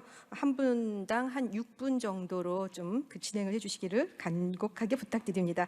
자, 그러면 먼저 박수와 DX 융합기술원장님의 토론을 듣도록 하겠습니다. 부탁드립니다. 왜 제가 첫 번째일까요, 교수님? 네, 아무튼 늦은 시간까지 함께 해주고 계시는데요. 저는 먼저 그 행정연구원에서 지금 조 실장님 이하고 원장님도 와 계시는데 굉장히 뜨거운 여름을 워킹그룹 활동을 하시는데 너무 애 많이 쓰셨다라고 먼저 좀 말씀을 드리고 박수를 한번 좀 해드려야 되지 않을까 싶은데요. 네. 저희도 계속 참여를 해서 봤지만 그 어떤 그 워킹그룹 활동보다도 이번에 그 활동들은 의미가 있었다고 보여지고요. 굉장히 많은 분들을 저희 그 대학교 다닐 때 워크숍 하듯이 토론을 해서 다시 뭔가 학생으로 돌아간 느낌이 들 정도로 좀 딥다이브하게 얘기를 했다라고 하는 분 그 얘기를 꼭 여기 오신 분들에게 말씀 좀 드리고 싶었습니다. 아무튼 수고 많으셨고요. 전체적으로 나온 내용에 대해서는 큰 줄기로 뭐 전체적인 방향에 대한 건 그동안 논의를 했던 부분들이기 때문에 동의를 좀 하는 부분이고요. 저는 그 전체 그 4대 전략에 대한 얘기를 했던 부분에 대해서 조금 이제 선후행이라고 할 수 있는 것들이 좀 있지 않을까 하는 생각이 좀 들어서 4대 전략 부분에 대한 거를 조금 이렇게 첨언을 좀 드리고 싶습니다. 그래서 행정연구원에서 말씀하셨던 부분하고 사실 정보안 부부장이 발표하셨던 부분이 4대 전략 부분에서 좀 매칭이 되는 걸로 보여지고요. 그중에 제일 중요한 부분은 결국은 이제 공무원들의 AI 역량 강화 이 부분에 대한 게 굉장히 중요하다고 언급을 해주셨고 중요한 정책들을 제시를 해주셨습니다. 그렇지만 결국은 공무원들의 역량이라고 하는 거는 우리가 어떤 형태로 끌고 갈 거냐에 따라서 그 효과성을 단계에 볼 수도 있고 굉장히 지난할 수도 있는 문제라고 생각이 되어지고요. 저희가 그 전자정부 그리고 디지털 정보까지 연결해 오는데 거의 20년이 넘는 전자정부 자체만 놓고 본다 그러면 50년이 넘어가겠지만 저희가 지금 어떤 혁신의 관점을 본다 그러면 20년 동안 진행해 오는데 공무원들의 어떤 역량에 대한 부분을 얘기를 안 한 적은 없습니다. 하지만 지금 수준에서 다시 이렇게 강조되는 것을 보면 굉장히 많은 사례를 조 실장님께서 언급을 해주셨지만 제가 두 가지만 좀 말씀을 드리면 미국과 EU에서의 전체적으로 어떤 AI에 대한 수준 진단을 보면 20년부터 해년마다 정기적으로 어느 정도씩 증대가 되고 있고 AI 서비스를 누가 어떤 식으로 계속 발굴해 나가는지에 대한 연구들을 계속 하고 있었습니다. 그 와중에 우리나라는 22년부터 전체적으로 AI에 대한 수준 진단 그리고 그 서비스의 어떤 개방들 이런 부분들을 팔로우를 하고 있었는데요. 여기에 특징을 제가 하나 말씀을 드리면 미국과 EU 같은 경우에는 대부분이 AI 서비스를 하는 데 있어서 내부의 어떤 모니터링에 굉장히 집중을 했고요. 그 모니터링 결과를 토대로 어떤 서비스를 어떤 정책을 집행하는데 그리고 마지막 부분이 서비스였습니다. 반면 우리나라의 경우에는 51% 이상이 서비스에 집중이 돼 있었고요. 그 다음이 내부의 어떤 집행 그리고 거기 안에 모니터링. 굉장히 이제 반대되는 현상을 제가 보면서 이 부분에 대한 그 내용은 어떻게 연결이 되냐면요. 결국은 EU와 미국의 입장에서는 사실 AI 패권이라고 이미 우리가 알고 있는 것처럼 그런 패권 국가에서 리딩하는 부분에 있어서 문제의 포인트는 내부에서부터 필요로 하는 공무원들이 AI를 먼저 써서 우리 내부적인 문제들을 어떻게 해결할 건지를 접근을 하고요. 그리고 밖으로 우리가 검증된 공공의 서비스를 좀 표출을 하는데 노력을 하지 않았을까 하는 생각을 좀 해봤고요. 이렇다고 한다 그러면 지금 말씀하신 공무원의 AI 역량 강화라고 하는 것들은 단순하게 인재 영입을 하거나 실제 교육의 어떤 효과를 높이는 데 있어서 민간협력 부분 굉장히 많이 말씀을 해주셨던 것처럼 두 번째 아젠다인 민간협력의 혁신 사례를 체화시키는 과정, 결국은 그 교육의 형태도 몰입과정이라고 하는 체화과정이라고 하는 부분들이 있어야 되기 때문에 4개의 전략 중에 실제로 민간의 어떤 혁신 사례라든가 좋은 AI 사례가 공공기관으로 들어올 수 있도록 공무원들이 그걸 쓰면서 이렇게 우리가 하게 되면 변화가 있을 수 있겠구나 이런 관점의 변화를 좀 주안점으로 보시면 어떨까 하는 제안을 드리고자 합니다. 네, 말씀 여기까지 하겠습니다. 네, 시간 지켜주셔서 감사합니다. 그러면 이어서 순천대학교의 김준영 교수님 부탁드립니다. 예, 안녕하십니까. 순천대학교 김준영입니다. 이렇게 중대하고 시급한 주제에 관한 논의의 자리에 불러주셔서 감사합니다. 저도 핵심적인 내용 위주로 짧게 토론을 하고 혹시 질의응답 때 좀 세부적인 사항 궁금하신 경우 질문을 주시면 이렇게 세부적으로 응답을 드리도록 하겠습니다. 오늘 두 분의 발표가 제가 보기에는 두 개의 중요한 질문에 대한 답을 주셨다라고 생각을 합니다. 첫 번째 질문은 인공지능 시대의 정부 혁신의 성과는 무엇이 되어야 하는가에 대한 질문, 이 질문에 대한 답을 주셨고 두 번째로 이러한 성과를 달성하기 위해서 갖추어야 할 정책적, 조직적 그리고 제도적인 그런 조건들은 무엇인가라는 질문에 대한 답을 주셨다고 생각합니다. 저는 이 두 질문에 관해서 오늘 말씀을 해주셨지만 앞으로도 이 질문이 우리 인공지능 시대의 정보혁신을 위한 두 가지 중요한 질문이 될 것이라고 생각하고 이 질문에서 중요한 두 가지 이슈, 각각 하나씩의 이슈에 대해서 좀 말씀드리고자 합니다. 첫 번째는 우리가 인공지능 시대의 정보혁신의 성과로서 생각해봐야 할 부분입니다. 결론부터 말씀드리면 제가 개인적으로 생각하기에는 그 인공지능 시대의 다양한 인공지능 시대의 정보 혁신에 대한 그 성과를 생각하는 데 있어서 우리는 좀 종합적이고 체계적으로 이해할 필요가 있다라고 생각을 합니다. 오늘 사례에서는 좀 개별적인 사례들 위주로 우수 모범 사례들을 보여주셨는데 좀 학술적으로 접근하자면 이런 인공지능을 통한 정보 혁신의 성과는 크게 네 가지 차원, 즉 품질, 활용, 만족, 효과 네 가지 차원으로 종합적이고 체계적으로 이해될 수 있다고 생각합니다. 예를 들어서 생각해 보겠습니다. 만약에 행정안전부에서 이제 회의 시간에 너무 많은 그 회의록 녹취, 그다음에 그걸 통한 뭐 시간 할애 이런 것들이 문제가 돼서 AI를 통해서 자동으로 회의록을 생성하고 그것을 토대로 일을 처리하는 시스템을 만들어 봤다고 가정을 해보겠습니다. 이런 시스템이 정보도 엉망이고 시스템도 잘 구동되지 않는다면 그건 품질이 좋지 않은 것일 것입니다. 만약 정보가 정확하고 품질도 시스템도 구동이 잘 되는데 많은 사람이 활용되지 않는다. 그러면 품질은 좋지만 활용도는 낮은 결과물이 될 것입니다. 그리고 품질도 좋고 활용도도 높은데 사람들이 별다른 매력을 느끼지 못해서 재사용 의도라든지 만족감을 느끼지 못한다. 그러면 품질과 활용은 좋은데 만족은 별로 하지 못하는 결과물이 될 것입니다. 가장 중요하게는 품질도 좋고 활용도도 높고 만족도도 높은데 정작 이 AI 시스템을 활용한다고 해서 업무 시간이 줄지도 않고 그걸 통해서 더 많은 어떤 성과를 창출하지 못한다. 즉 효과가 없다고 한다면 그것은 또 좋은 결과물이라고 보기 어려울 것입니다. 지금 다소 우려되는 부분은 오늘 소개해 주신 그런 사례들은 모범 사례들이지만 많은 과제들 중에 좀 일부 과제들은 그런 품질이나 활용에 초점을 맞추고 그 이상의 만족이나 활용에 대한 성과까지는 좀 고려하기가 어렵거나 좀 미치지 못하는 과제들이 있을 수 있다고 판단이 돼서 우리가 앞으로 이 AI를 통한 결과물을 생각할 때 조금 더 종합적이고 체계적으로 그 성과를 고려해야 될 필요가 있다고 생각합니다.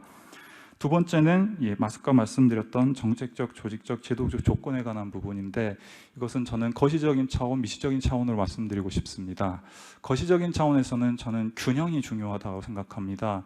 인공지능의 핵심이 말씀드린 대로 데이터와 인공지능인데 데이터의 관점에서는 활용과 보호 두 가지 균형이 필요하고 인공지능 관점에서는 순기능 극대화 그리고 역기능 최소화가 중요하다고 생각합니다. 그런 점에 있어서 지금 오늘 발표해 주신 부분도 그렇고 많은 AI 논의에서 어떤 데이터 활용 그리고 어떤 인공지능의 순기능 극대화에 대한 논의가 좀 많이 펼쳐지고 있는데 최근 데이터 보호라든지 인공지능의 역기능 좀 최소화에 관한 심각성, 중요성 등이 떠오르고 있기 때문에 최근 AI 윤리, 감사 이런 것도 중요한 주제가 되고 있어서 이런 부분도 균형 있게 다뤄주면 좋겠다라는 생각을 했습니다.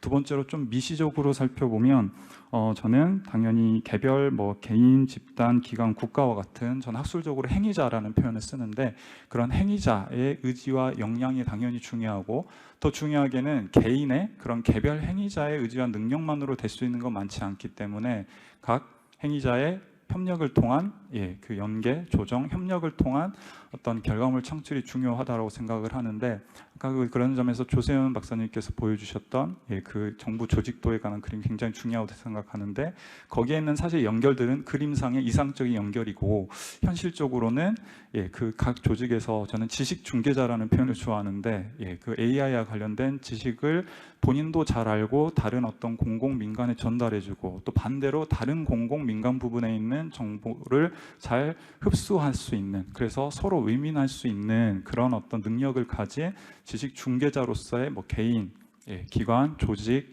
어떤 국가가 길러져야 된다고 되어야 AI의 성공이 담보될 수 있다라고 생각합니다. 이상으로 토론을 마치도록 하겠습니다. 감사합니다. 네, 감사합니다. 먼저 그 박수아 원장님의 그 서비스 집중에 그 상당히 위력을 발휘하고 있는 이제 공직의 역량 강조를 해주셨었고, 또 김준영 교수님께서는 어쨌든 AI를 기반으로 했을 때 현장에서의 실천력을 높이기 위한 주요 요소들을 좀 감안해서 봐야 된다라는 여러 가지 말씀들 굉장히 의미 있다라고 생각이 됩니다. 이어서 카이스트의 김숙경 교수님 부탁드립니다. 네. 카이스트의 김숙경입니다. 오늘 의미 있는 자리에 불러주셔서 감사하고요. 오늘 저는 한 3가지 방향에 대한 부분에 대해서 좀 토론을 해볼까 합니다. 첫 번째는 바로 생태계 문제인데요. 그간 전자정부나 디지털 정부의 역사를 반추해 봤을 때 사실은 아이러니한 사실이 있습니다. 하나는 글로벌 탑3에 들어갈 정도로의 전자정부 서비스를 만들어냈지만 글로벌 탑 100 안에 하나의 소프트웨어 기업도 가지고 있지 않은 국가가 한국입니다.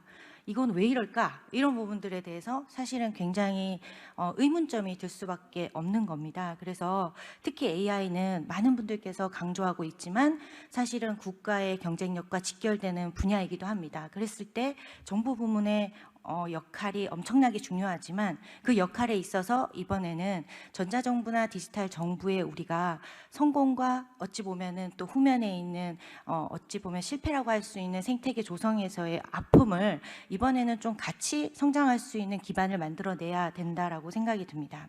그랬을 때 여러 가지 어려움이 있는데요. 한 가지는 어떻게 하면 그러면 생태계를 육성할 수 있을 것인가에 대한 고민입니다. 근데 우리가 한국에서도 전자정부를 우리가 마중물이라고 얘기하고 있지만 마중물이라는 것의 역할은 어디까지일 것인가? 단순히 시범 사례로 끝날 것인가? 아니면 이 기업의 성장까지를 담보할 것인가? 라는 부분을 좀 더 고민을 해봐야 된다고 생각합니다. 요즘에 이제 미국 주식이 워낙 잘 나가는데 그 중에서 굉장히 잘 나가고 있는 팔란티어라는 회사가 있습니다. 많은 분들이 그 기업의 성장의 스토리를 알고 계실 수도 있겠지만 그 기업은 결국은 정부가 키운 기업입니다. 3년 동안 정부의 펀딩으로부터 키워졌던 기업이고 그 기업이 이제는 전 세계의 빅데이터와 AI를 이끌고 있습니다. 근데 미국에서는 그런 기업들이 정부 부문에서 계속 나오고 있다라는 부분이죠. 그래서 이런 부분들을 우리가 단지 우리가 서비스를 잘 하고 우리 국가적으로 국민들에게 좋은 이제 실제적인 베네핏을 주는 것을 벗어나서 기업 성장을 어떻게 담보할 거냐에 대한 부분들은 사실은 하우라는 관점에서 좀 고민이 필요하다라고 생각이 듭니다. 하우는 우리가 실제 엔드투엔드 관점에서 봤을 때 예산을 배정하고 실질적으로 조달을 하고 그다음 사업 관리를 하는 전 과정이 기존에 굉장히 어찌 보면은 건설에서 온 그 법을 근간으로 굉장히 폐쇄적이고 그리고 굉장히 고정적인 관점을 많이 가지고 있습니다. 근데 많은 분들께서 말씀해 주셨겠지만 애자일로 가려면 이러한 예산 배분 방식이라든지 계약 방식만으로는 할 수가 없는 구조라고 생각이 듭니다. 그렇기 때문에 이런 부분에 대한 고민이 충분히 이루어져야 되고요. 그랬을 때 디지털 플랫폼 정부위원회에서도 중요하게 다루고 있는 거부택이라는 부분을 사실은 무엇을 하는가 보다는 이것을 어떻게 이루어낼 것인가에 대한 부분을 좀 방점을 두었으면 좋겠습니다. 그랬을 때 재미난 얘기들을 해주셨는데 거부택 카탈리스트라고 하는 영국의 사례 같은 경우에는 실질적으로 가장 중요한 포인트는 엔드투엔드를 같이 한다는 겁니다. 결과적으로 정부에서 상업화까지를 지원한다는 것이고요. 그리고 아까 미국의 팔란티어 사례 같은 경우에는 인큐베이터가 아예 정부 차원에서 있습니다. 그래서 어떻게 되냐면 스타트업들이 자유롭게 정부 부문으로 들어올 수 있도록 하는 펀딩 구조가 갖춰져 있기 때문에 가능한 거라고 생각이 들기 때문에 우리도 이 AI 분야에서는 이런 부분들을 좀 감안할 필요가 있지 않겠나라는 생각이 들고요. 그랬을 때 두 번째 질문은 사실 우리가 AI의 경쟁력으로 치자면 우리 국가 정부에서는 탑3를 이제 우리가 이제 생각을 하고 있습니다. 하지만 현실은 탑7 정도 됩니다. 근데 탑7이라고 해서 안심할 수 있는 구조는 아니고요. 전반적으로 1등과 2등 간의 갭 차이는 엄청나게 큽니다. 이런 상황에서 그러면 우리는 우리의 실제 디지털 정부의 수준을 높이기 위해서 국내 중심으로 할 것인가 아니면 글로벌 협력을 담보할 것인가. 일본이나 싱가포르 같은 경우에는 이미 많은 빅테크 기업과 글로벌리 협력을 하고 있습니다. 그러면 국내 기업을 성장시키면서도 글로벌 협력을 담보할 수 있는 방안은 무엇이 있을까에 대해서 우리가 심도 있는 토의와 방법론에 대한 고민이 있어야 되지 않을까라는 생각이 듭니다. 그리고 또 하나는 이제 말씀드리고 싶은 거는 CAIO라고 하는 새로운 거버넌스에 대한 내용입니다. 사실 글로벌리는 디지털 전환을 위해서 가장 중요한 실질적인 C 레벨로 CIO의 레벨을 굉장히 중요하게 생각하고 있습니다. 미국은 이미 연방정부의 모든 미니스트리에서 최소한 차관급 이상, 일본도 차관급 이상이 CIO를 하고 있습니다. 그리고 지금 현재 AI 시대에 가장 중점이 되는 새로운 리더십의 어찌 보면 미래상, 을 봤을 때 저는 이 미래상에 대한 이 리더십의 키워드를 굉장히 좋아하는데요. 아키텍처 리더십이라고 부르고 있습니다. 왜 아키텍처 리더십이냐? 사실은 AI는 AI 하나로만 구동이 되지 않습니다. 거기를 위해서 인프라가 있어야 되고요. 데이터가 있어야 되고요. 그리고 AI 플러스 기존의 디지털 많은 기술들이 융복합이 이루어져야 됩니다. 근데 이런 부분들이 활발하게 잘 구동이 되려면 결과적으로 CIO, CAIO 이런 것들이 별도로 있어서는 절대 되지 않습니다. 이 모든 것들을 기관 차원에서 관장할 수 있는 저는 최대한 차관급 레벨 이상 그리고 국내에서도 국무총리급 이상의 엄청난 권한과 사실 리더십을 가지고 있는 힘이 필요하다라고 생각이 듭니다.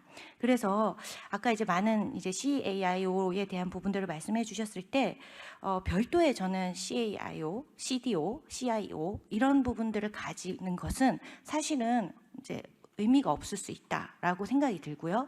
이 모든 부분을 우리가 디지털 전환이라는 한 축으로 봤을 때 꼭 필요한 영역에서 아키텍처 리더십을 가질 수 있는 거버넌스를 좀 더 또 고민을 해야 되지 않느냐. 그리고 권한과 역할들, 그리고 특히나 제가 제일 중요하게 생각하는 부분은 예산을 배분하고 그리고 실질적으로 자기네들의 시스템들을 혁신적으로 바꿀 수 있는, 즉 모더나이제이션도 할 수 있고 투자도 할 수 있는 정도의 레벨로서의 CIO의 역할을 저는 이제 좀 강조하고 싶습니다.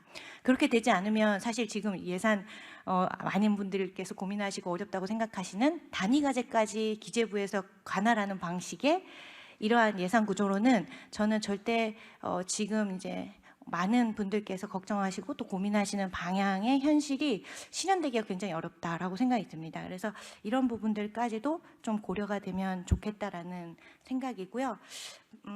마지막 하나만 말씀을 드리면 지금 글로벌리 가장 고민을 하는 거는 뭐냐면 요즘 이제 흑백 요리사 때문에 이분니 이런 얘기를 많이 합니다.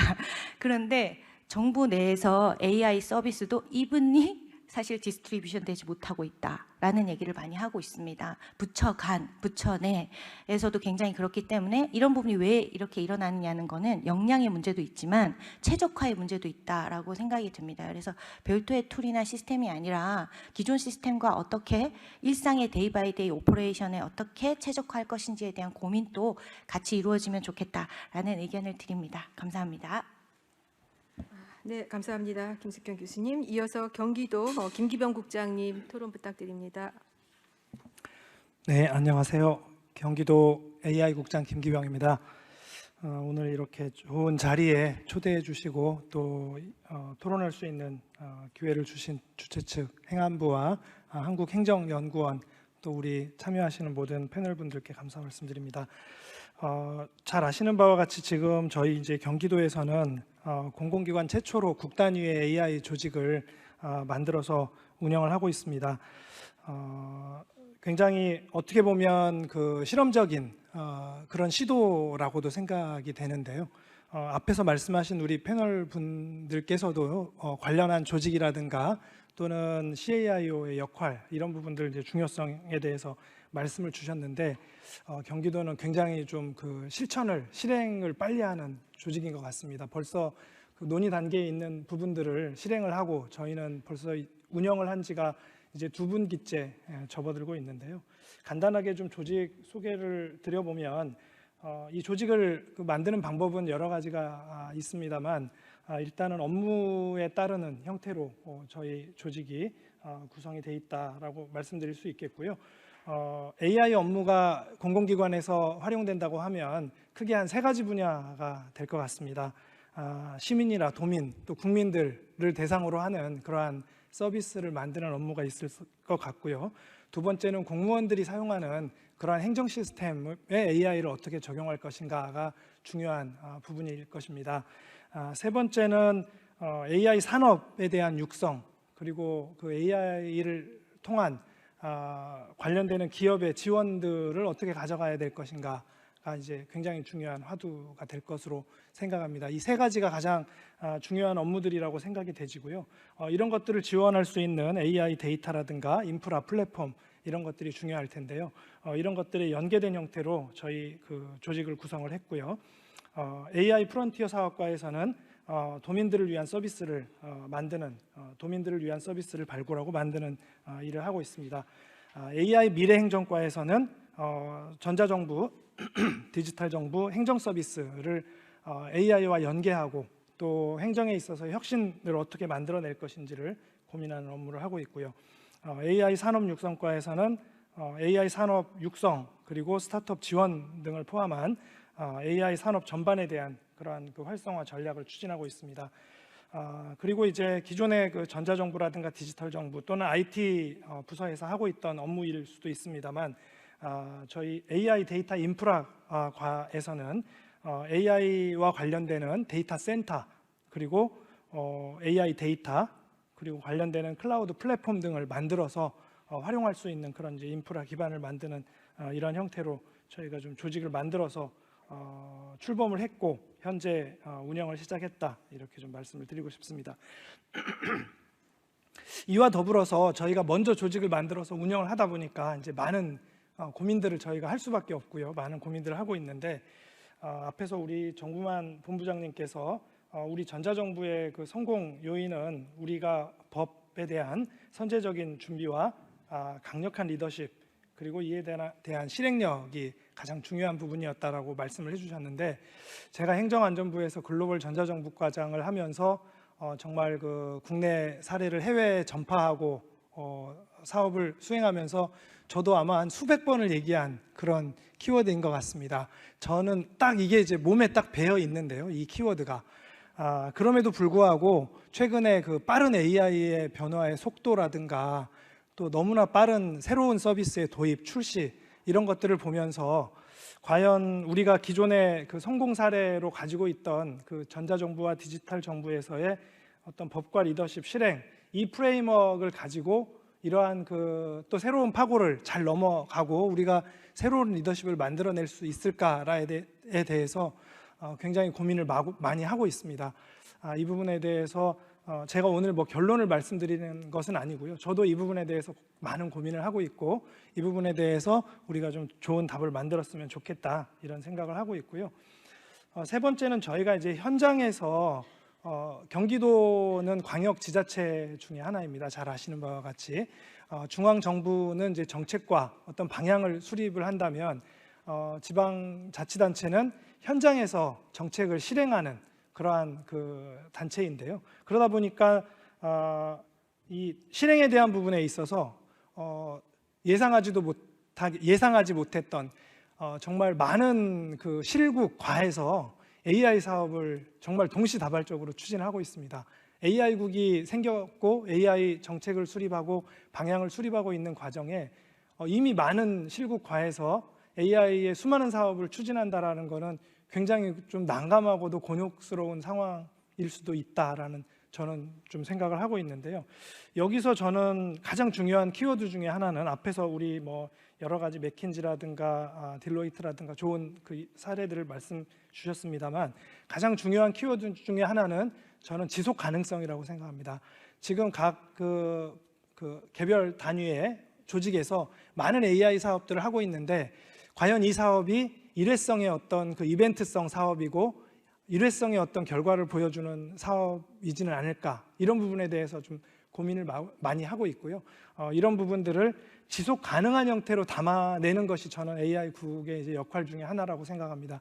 지속 가능한 사업이 되려면 정말 앞에서 말씀드렸던 공무원의 역량 개발이라든가 조직에 있어서의 그 AI와의 연계 이런 부분들이 반드시 선행되어야 될 것이라고 생각하고요. 앞에서 지적했던 많은 사항들이 우리가 선행 과제로 가져갈 수 있는 굉장히 중요한 부분이라고 생각을 합니다. 마무리를 조금 말씀을 드리면요. 이제 행안부에서 AI 공통 기반을 지금 준비하고 있고 2025년에 사업을 추진한다라고 말씀 주셔서 너무 좋은 또 사업 중에 하나라고 생각을 합니다. 앞에 제가 말씀드린 대로 그럼에도 불구하고 지금 글로벌 빅테크 기업에서는 한 달이 뭐다 하고 새로운 서비스, 새로운 어떤 그 패러다임 또 그 혁신적인 그 제품들을 출시를 하고 있는데요.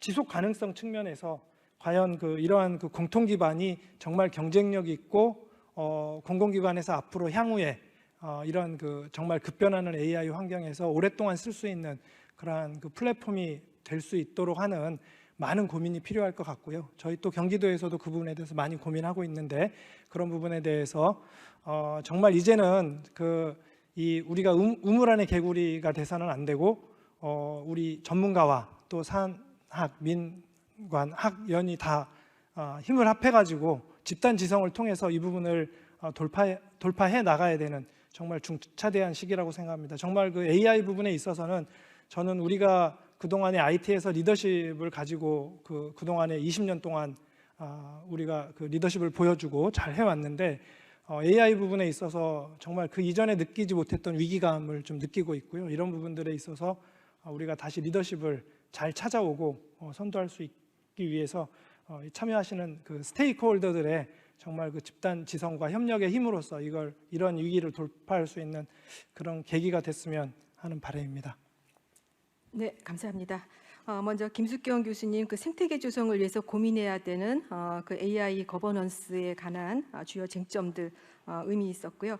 또 김기병 AI 국장님 경기도에서 실제 조직을 운영하는 입장에서 쟁점이 됐던 사안들 말씀해 주셨습니다. 마지막으로 지스트의 센터장님, 공득조 센터장님 부탁드립니다. 네, 안녕하세요. 광주과학기술원 AI 정책전략대본의 공득조라고 합니다. 맨 뒤에 하면 제일 부담스러운 게 앞에서 너무나 좋은 말씀을 다 해주셔가지고 뒤에서는 할 얘기가 바로 없다는 점이 가장 큰 문제인 것 같습니다. 그래서 열심히 적어놨다가 제가 하고 싶은 얘기를 하겠습니다. 오늘 발표 너무 잘 들었고 너무 재밌게 들었습니다. 사실 저희가 이제 제목을 보면 정부 혁신을 위한 something이 나오잖아요. 혁신이라는 거에 대해서 저는 항상 고민을 하는 게 뭐냐면 우리가 이노베이션을 얘기를 하기도 하는데 사실 이거를 한자로 번역을 하면 가죽혁의 새로운 신자입니다. 그러니까 우리는 어쩌면 가죽만 벗겨서 새로운 걸로 갖다 넣어놓고선 혁신이다라고 얘기하는 걸지도 모른다는 생각이 들었습니다. 그 이유는 제가 실제로 이제 그 문체부나 이런 사업들을 하면서 느꼈던 거에 대해서 좀 말씀을 드리려고 합니다. 그러니까 아마도 다들 이제 정책을 만드시고 정책 의사결정을 하시는 분들인 것 같은데 저는 이제 AI 대학원이나 이런 데에서 이제 이런 사업들을 받아서 직접 수행을 하다 보니까 겪는 애로점들이 너무나 많습니다. 그래서 첫 번째로는 저희가 지금 예를 들어서 이제 문화체육관광부에서 이제 국제실에서 하고 있는 외신 빅데이터 분석 시스템을 구축을 하고 있습니다. 그건 뭐냐면 전 세계에 있는 모든 외신과 싱크탱크 보고서, SNS 이런 걸 다 크롤링을 해서 거기에서 어떠한 것들이 나왔는지 인사이트를 빼내서 이제 제공을 해주는 거예요. 매일마다 데일리 리포트가 나오는 거죠. 근데 요거를 시스템으로 만들어내는데 어떠한 우여곡절들이 있냐면 첫 번째는 우리나라의 매뉴얼이 너무 많은 겁니다. 뭐냐면 이걸 시스템 하나를 구축하기 위해서 과기정통부도 찾아가야 되고 행안부도 찾아가야 되고 국정원도 찾아가야 되고 담당을 가야 되는 부서가 너무 많은 거예요. 그래서 이러다 보면은 점점 해야 되는 것들이 점점 줍니다. 이만큼 해야 되는데 벽에 막혀서 요거 좀 없애세요. 요거 없애세요. 그 매뉴얼 다 따르다 보면은 결국에 우리가 하고자 하는 것들로 가기가 굉장히 어려워지는 거죠. 두 번째는 그렇게 해서 예산을 받아오면 그 예산에서 꼼짝을 못 합니다. 근데 아시다시피 예산 반영하는데 1년 정도 걸리지 않습니까? 예타같이 하면 2년, 3년이 걸리죠. 그러면 그렇게 예산이 반영이 되고 실제로 과업이 나왔을 땐 2, 3년 전 모델이 됩니다. 그러면 구축하는데 3년이 걸리지 않습니까? 그러면 사실 구축해놓고 나면 6년 전 모델을 갖다 놓는 겁니다. 그러니까 사실은 이렇게 과업지수가 나가 있으면 새롭게 발전하는 거에 대해서 융통성이 굉장히 없어진다. 왜냐하면 이거를 누군가가 변경을 해줘야 되는데 새로운 시스템이 나와서 이걸로 변경하겠습니다라고 얘기했을 때 그걸 받아주는 부처가 별로 없는 거죠. 그건 우리 매뉴얼에선 그건 안 돼. 이렇게 되면 사실 이게 발전하기가 굉장히 어려워진다. 이런 것들을 좀 말씀드리고 싶었습니다. 그래서 저희가 좀 혁신이나 이런 것들을 얘기를 하고 있는데 사실은 이 안에서 뭔가 규정들이 해소가 안 되는 게 너무 많지 않나라는 생각이 들어서 만약에 진짜로 정부 혁신을 하고 그 다음에 행정안전부에서 진짜로 뭔가 이거를 쥐고서는 핸들링해서 간다면 이러한 규제들을 다 타파할 수 있는 뭔가 하나를 만들어야 되지 않을까라는 생각이 좀 들어서 한번 건의를 해봤었습니다. 그래서 이런 것들이 좀 구닥다리의 시스템이 되지 않도록 그리고 쓰임새가 있을 정도로 가야 되지 않나 이런 생각이 들고요. 또 하나는 저희가 이러한 정부 혁신을 할 때 항상 저희가 생각을 할 때 업무 프로세스는 이럴 거야. 그래서 그 프로세스를 이렇게 개선시켜 줄 수 있을 것 같아를 얘기를 합니다. 굉장히 장밋빛의 그 그림들을 청사진을 그려서 가져가는데 실제 막상 들어가면 맨 처음에 딱 받자마자 이게 뭐야? 이런 얘기부터 나옵니다. 왜냐하면 얘는 지금 어찌됐든지 간에 한번 경험을 해보지 않은 것들이고 경험을 하면서 점점 고도화가 되거든요. 시스템이라는 건 원래 그렇습니다. 근데 예를 들어서 챗봇 같은 것들을 만들어서 드리면 내가 원하는 거 안 나오는데 당연한 겁니다. 그게 안 나오고 안 나와야 나중에 점점 자리를 찾아가는 과정이 필요하거든요. 그래서 저희는 약간 기다릴 줄 알아야 된다라는 것들을 좀 말씀을 드리고 싶었습니다. 그래서 아까 전에 뭐 CAIO 이런 것들도 다 좋은데 제가 현실적으로 생각했을 때는 그런 모든 것들을 타파할 수 있는 규정과 매뉴얼이 정립이 되는 게 더 중요하지 않을까 이런 생각이 들었고요. 아까 전에 이제 뭐 말씀해 주실 때 보면 뭐 오픈 소스 기반이나 뭐 이런 것들 되게 많이 있는데 오픈 소스로 썼을 때 장점과 단점이 굉장히 극명합니다. 그런데 이게 어디에서 나중에는 문제가 되냐면 호환성에서 문제가 됩니다. 그러니까 다른 시스템이랑 연동을 할 때, 그러니까 이걸 확장을 할 때에서 이제 오픈 소스를 했느냐 아니면 어떠한 시스템을 구축을 했느냐는 굉장히 또 다른 얘기가 되거든요. 그러면 또 거기에 돈이 들어가고 또 낭비가 될 수가 있어요. 근데 사실 대부분의 공공기관이나 공기업이나 아니면 부처에서는 오픈 소스를 선호를 할 겁니다. 왜냐하면 초기에 투자 비용이 적어 보이니까. 근데 실질적으로는 뭔가 릴리즈가 되고 업데이트가 되면 돈이 훨씬 많이 들어가는 게 오픈 소스일 수 있습니다. 그렇기 때문에 그런 것도 굉장히 신중하게 좀 가야 되지 않을까 이런 생각이 듭니다. 이런 것들을 제가 이렇게 말씀을 드린 이유는 뭐냐면 저희가 전자정부나 아니면 디지털 정부나 뭐 이런 거에서 굉장히 선두 그룹을 달리고는 있고 그럼 그걸 가지고 우리가 우리 정말 잘해라고 우리끼리 자축할 일이 아니라 여기에 대한 성공 모델을 사실은 다른 나라로 수출을 해줘야 되는 입장이라고 봤을 때 어떠한 시스템과 어떠한 매뉴얼을 우리가 외부에다가 홍보를 하고 또 전수를 해줄까를 고민을 해볼 필요가 있지 않을까 이런 생각이 좀 들었습니다. 그래서 사실 AI 윤리도 좋고 뭐 다 좋은데 사실 AI 윤리라는 것도 마찬가지로 다들 에솔로지랑 윤리를 약간씩 착각을 하는 것 같다는 생각이 좀 듭니다. 그러니까 윤리는 우리가 교과서적으로 봤을 때는 사람이면 마땅히 지켜야 될 도리나 규범으로 정하고 있는데 사실은 에솔로지는 사실은 그 나라의 상황이나 정치적이나 경제적인 상황에 따라서 조금씩 달라집니다. 그러니까 마땅히랑 좀 다른 개념이 되는 거죠. 그래서 미국이나 유럽이나 이런 데서 각 주나 각 나라별로 에솔로지가 다 다릅니다. 그래서 다른 법들을 가지고 있죠. 그래서 우리도 그것들이 잘못됐다는 게 아니고 우리가 못하는 게 아니라 우리만의 특징을 가져가고 우리가 잘하는 거를 더 잘할 수 있게 그리고 우리는 타피할 수 있는 뭔가 우리만의 색깔을 좀 가져갔으면 좋겠다 뭐 이런 말씀을 드리면서 말씀 마치도록 하겠습니다. 경청해 주셔서 감사합니다. 네, 감사합니다. 정부혁신 추진 과정에서 다시 한번 심도 있게 되짚어봐야 되는 쟁점들 여러 가지 측면에서 말씀해 주셨습니다. 감사합니다. 그러면 저희가 이제 시간이 거의 다 됐는데 아마 이제 방청석에 계신 참여자분들의 질문을 좀 받아야 될 것 같습니다. 그래서 질문을 받고 최종적으로 두 분 발제자의 의견을 들으면서 마무리하는 걸로 정리를 해보도록 하겠습니다. 혹시 청중 여러분들 중에서 질문이 있으실까요? 예, 그러면은 바로 두 분 발제자분 이번에는 좀 순서를 바꿔서 정부만 본부장님이 좀 답변을 해주시죠. 네, 짧게 하겠습니다. 네, 그 두 가지 말씀드리겠습니다. 첫 번째는 이 AI와 관련된 정책과 사업의 공통 기반화 혹은 패키지화가 필요하다는 말씀을 좀 드리고 싶은데 방금 질문 주셔서.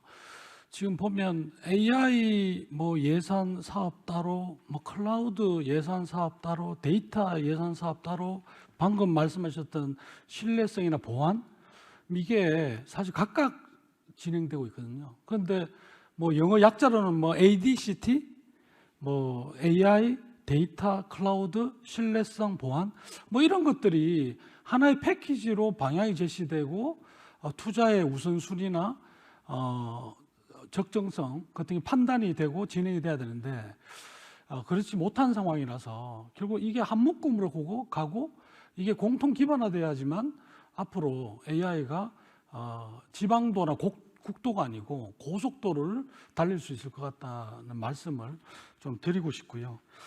그다음 두 번째로는 우리가 이제 어떤 일이 되려면 99도에서 이제 물이 이렇게 점점 끓다가 100도에서 딱 이렇게 끌어올라야 되는데 이제 본물이 터져야 되는 거죠. 그럼 본물을 어떻게 터지게 만들어야 되느냐? 저는 이제 제가 이제 일을 하면서 보니까 좀 자신감이 굉장히 결여돼 있다.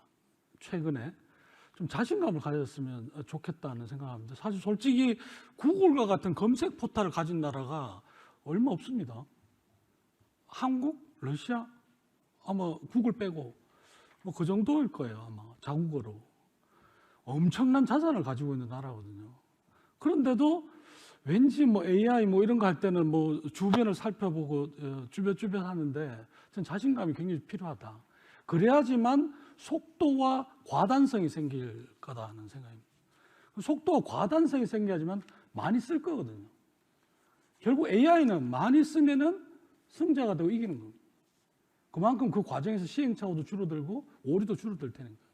그래서 저는 그런 점을 우리가 좀 더 우리 공감대를 가지는 게 사실은 굉장히 중요한 시점이지 않냐는 말씀을 드립니다. 네, 이어서 우리 그 조세현 연구위원님 말씀 부탁드립니다. 네, 오늘 또 토론을 통해서 또 많은 것을 또 배우는 기회가 되어서 전 매우 감사하게 생각이 들고요. 가장 공감하는 부분 그리고 실질적으로 시급하게 바뀌어야 되는 부분이 결국에는 이제 사업 예산의 분절성인 것 같습니다. 방금 정부만 본부장님 말씀하신 거, 그다음에 아까 공득조 센터장님께서 여러 군데 다 가가지고 허락 다 받아야 된다라고 하는 그 부분, 결국에 사업 예산이 분절적인 부분이 있는 것 같고 또 절차가 굉장히 경직적으로 되어 있는 부분, 그래서 기술의 속도가 이제 속도를 이 규제가 따라가지 못하는 그런 부분들이 있다는 거, 그리고 굉장히 중앙 집권화되어 있어서 이제 기재부가 모든 것을 다 이렇게 단위 사업까지 통제하고 있는 이런 부분들이 결국 그 공공부문 내에서 이런 AI 기술을 도입하고 활용하는데 좀 장애 요인이 되는 부분들이 있다. 결국에는 이제 애자일로 가기 위해서는 이런 예산이 결국에는 이제 좀 유연하게 바뀔 필요가 있다라는 그런 생각이 다시 한번 또 들게 되었습니다. 예, 이상입니다. 예. 네, 말씀 감사합니다. 예, 정부 혁신을 위한 공공부문의 AI 활용을 이제 어떻게 해 나가야 될 것인가, 이제 최근에 아주 중요한 또 화두이기도 하고요. 또 무엇보다 이제 미국에서도 정보 효율성 위원회를 만들어서 민간 기업의 대표를 수장으로 앉혀서 관료제를 대대적으로 개편해 보겠다라는 이제 또 발표를 하는 걸 볼 때 이제 정말 세상이 인공지능을 기반으로 해서 엄청난 변화를 일으키겠구나라는 생각을 하게 됩니다. 이제 그런 와중에 우리나라가 과연 AI를 어떻게 활용하고 또 어떤 준비를 해야 되는가가 현 시점에서 정말 심각하게 고민을 해야 되는 또 그런 부분이라고 생각이 되고요. 그런 차원에서 정부 혁신을 위한 공공부문 AI 활용 방안 굉장히 의미 있고 뜻깊은 세션이라고 생각이 됩니다. 전자정부를 넘어서서 디지털 정부 또 디지털 플랫폼 정부까지 오면서 우리나라가 어떤 면에서 굉장히 강한 면을 갖고 있을까, 특히 인공지능을 활용했을 때 무엇을 가장 잘할 수 있을 것인가라고 생각할 때 미국은 당연히 시장을 확보하고 또 시장을 리드하는 주도자 역할을 하고 있고, 또 유럽은 이제 다양한 법제도를 만들어서 이제 규제와 관련된 또 다른 어떤 하나의 영역을 구축하고 있는 걸로 보입니다. 중국은 당연히 기술 중심으로 해서 또 교두보 역할을 하고 있고, 근데 가만히 생각해 보면 우리 대한민국은 공공 부문의 서비스만큼은 정말 세계 어느 나라와 비교해도 뒤처지지 없이 촘촘하게 설계된 것이 가장 강점 아닌가 이렇게 생각이 됩니다. 그랬을 때 인공지능을 공공부문에 활용을 한다라고 했을 때 세계 어느 나라하고 견주어 봤을 때도 비교가 안 될 만큼의 최상위의 공공 서비스를 또 만들어낼 수 있지 않을까. 가장 잘하는 부분을 가장 주도해서 선점할 때 그 부분이 또 블루오션으로 나갈 수 있지 않을까라는 생각을 한편으로는 또 해보게 됩니다. 그래서 이 공공부문의 AI를 활용하기 위한 굉장히 많은 그 다각적인 시각에서의 어떤 그 쟁점들을 말씀해 주셨고요. 그런 부분들이 하나씩 녹아 들어가면서 또 새로운 방향성을 제시해 나갈 수 있지 않을까 이렇게 생각을 합니다. 두 분의 발제자 아주 의미 있는 내용 굉장히 잘 들었고요. 감사하게 생각을 합니다. 또 5분의 토론 각각의 역할을 중심으로 해서 중요한 점들을 또 제시를 해주셨다고 생각이 됩니다. 다만 시간이 짧아서 더 많이 말씀을 해주시고 싶은데도 불구하고 이제 중단을 하게 돼서 너무 죄송하고요. 다음번에 또 새로운 기회가 생기면은 조금 더 많은 이야기를 나눌 수 있는 기회가 또 한 번 더 주어지기를 바랍니다. 예, 이런 좋은 귀한 세션 만들어주신 행정연구원 또 행정안전부 다시 한번 감사의 말씀을 드립니다. 이것으로 2024년 제6차 정부혁신 미래전략 포럼 정부혁신을 위한 공공부문 AI 활용 방안에 대한 세션 모두 마치도록 하겠습니다. 감사합니다. 발표와 토론을 함께해 주신 발표자분들과 토론자분들께 모두 큰 박수 부탁드립니다. 이제 오늘의 포럼을 마무리할 시간입니다. 오늘의 포럼의 논의가 공공부문 AI 도입과 활용의 중요한 출발점이 되기를 기대합니다. 특히 이번 포럼은 2024년을 마무리하는 마지막 정부혁신 포럼이었기에 더욱 뜻깊었습니다. 바쁘신 와중에도 참석해 주신 모든 분들께 진심으로 감사드리며 내년에도 더 발전된 논의와 혁신적인 아이디어로 다시 뵐 수 있기를 기대하겠습니다. 일교차가 많이 큰 계절입니다. 감기 조심하시고 모두 안전하게 귀가하시기 바랍니다. 감사합니다.